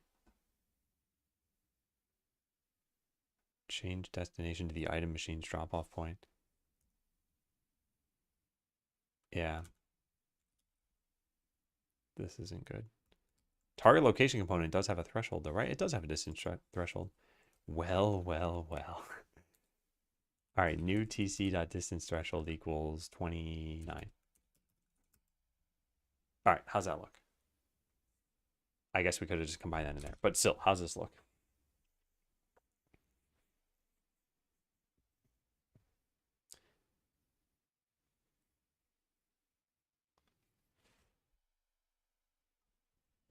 Made you feel sad when people got laid off? Yeah. I'm not sure if you're delayed on the stream or not, but I did talk about this, I think, while an ad was running.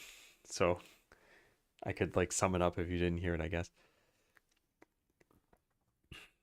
Oh wait, no, you're a subscriber. You wouldn't have had ads. What am I doing here? Clicking this and then continue. And then we're getting a bunch of armor items and turning this off. I need the garbage slime so I can dump these things. All right, so I click this. That's not quite what I want.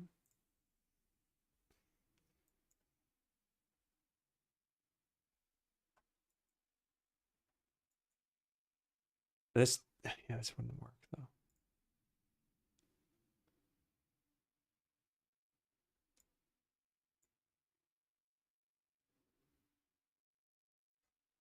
All right, what if I set this to like 40?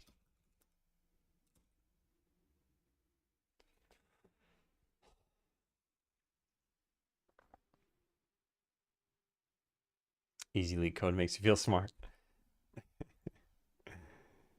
This is like playing an RPG and going back to the starting leveling zone.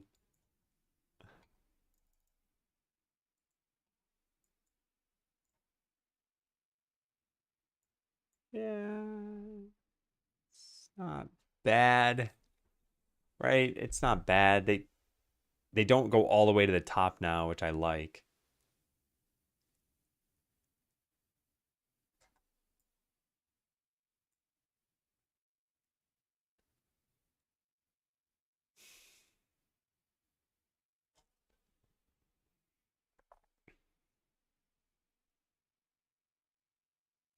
If they were above this, they'd be able to throw it from 40 pixels farther away, though. Like, how do they look when they drop things into here? I don't have all the signs showing. If I turn this on, the path goes above it, so they always look fine. Well, not anymore, because they can now throw from 40 pixels away. But yeah, I think that'd be the ideal solution, is if we could have this be just lower on the path. Like, if it were here, we'd never have a problem. They would just go up to the spout, and it'd be fine. I wonder if we just turn this off, though. Maybe I'm thinking about this too much. Maybe just whatever. They walk up to there, and it's okay. I mean, that is where the spout is. So I just turn this on, and we'll witness a bunch of skeletons walk up to like here.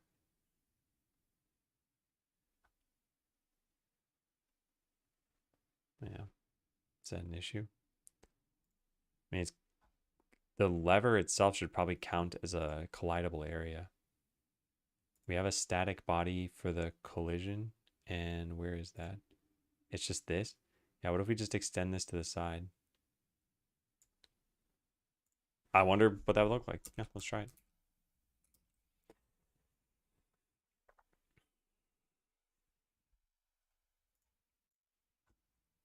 Because I don't want to be spending a lot more time on this. So if this looks pretty good, then we probably just call it there. I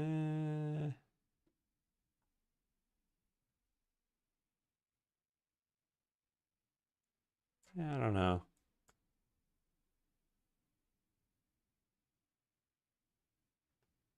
It's not bad.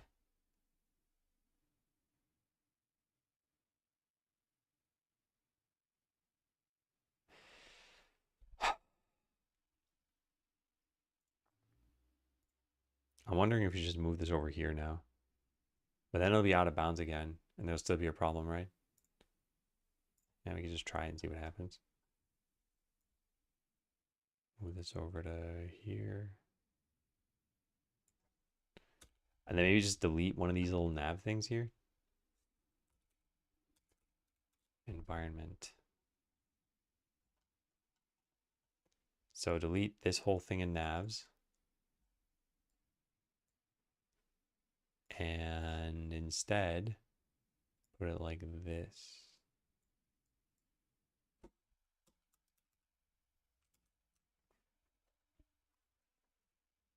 This is such a waste of time.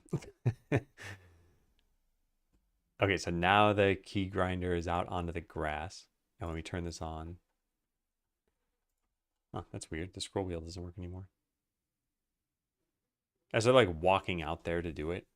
I don't think I like that. Also, why isn't the scroll wheel working? Oh, now it is. Oh, maybe I just had a key held.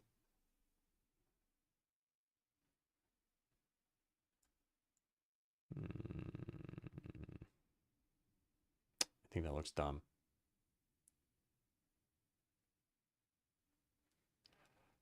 Oh, wait, is that why this was happening in the first place? It's just because, okay, let's just set this back to what it was. Is it just because I didn't move this far enough in? Like if I put this here, everything would be okay? If so, I'm being a dummy.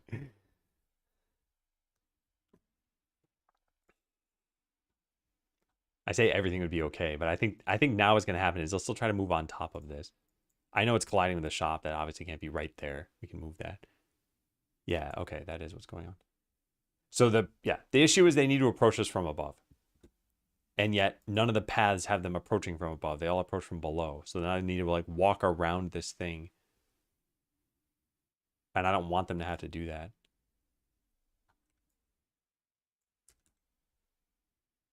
But there's no great solution for this.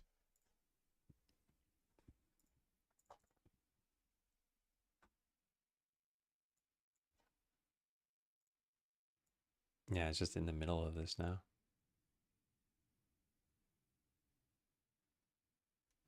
That's not bad.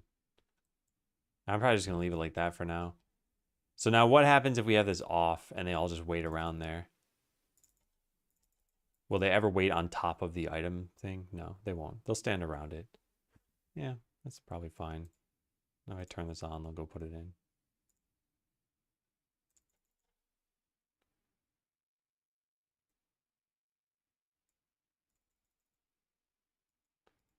I need customers to buy this stuff. I don't have money. I don't have enough for that.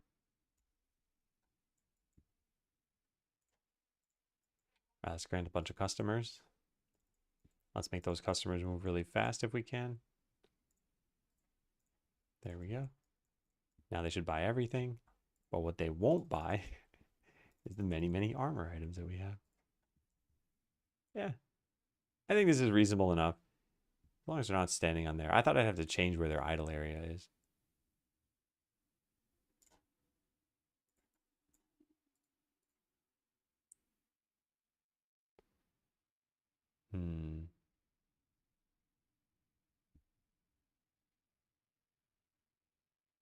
Yeah, this is kind of good enough. I sort of just want to move it the tiniest bit to the right. As long as this is in the grass, it should look like it's in the grass. Like 2 pixels even.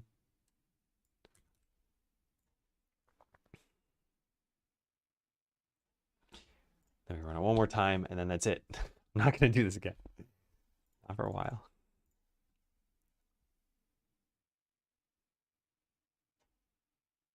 Yeah, it's a little better. All right, now we try adding items. And they should bring some of those in there. Yep, and if they have to go over here, then they walk in there correctly. Yep. Nice. Cool. That's it. That's what we're doing. We're done. So did I change the environment here? It looks like I did, but I don't actually think I did.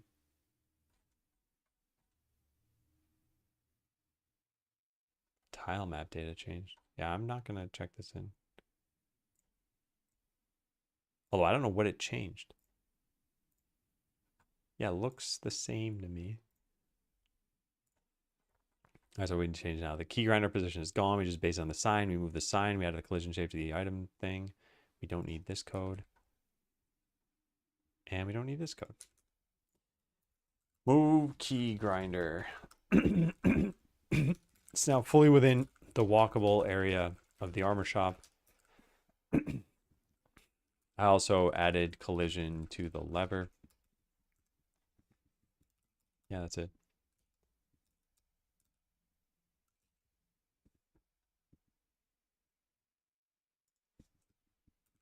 This is done.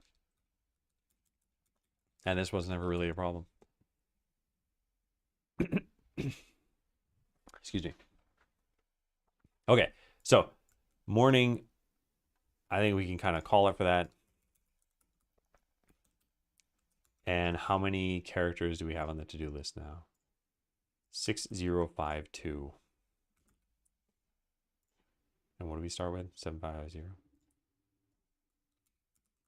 Started with 7550 characters. Got down to 6052. Hey, Teddy Bear. All your bank apps are not working. It could be due to the AWS stuff that happened this morning. Although I thought that was resolved already. Although maybe it was due to that and they just haven't kind of pulled everything back online.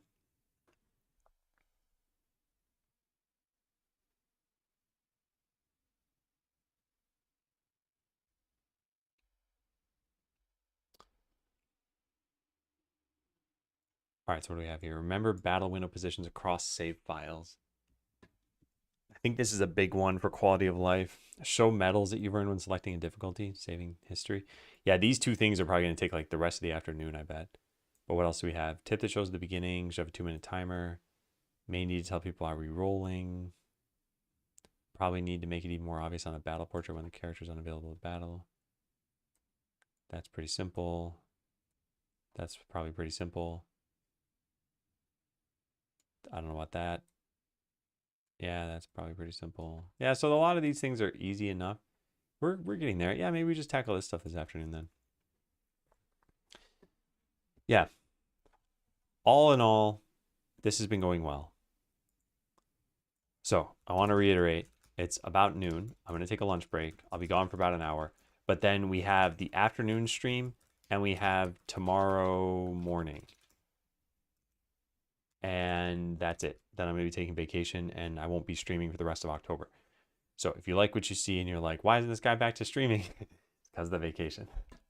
But that's all for right now. I'll be back in a little bit. I'm going to go get lunch. I hope you all enjoyed. See you later. Have a good rest of your day.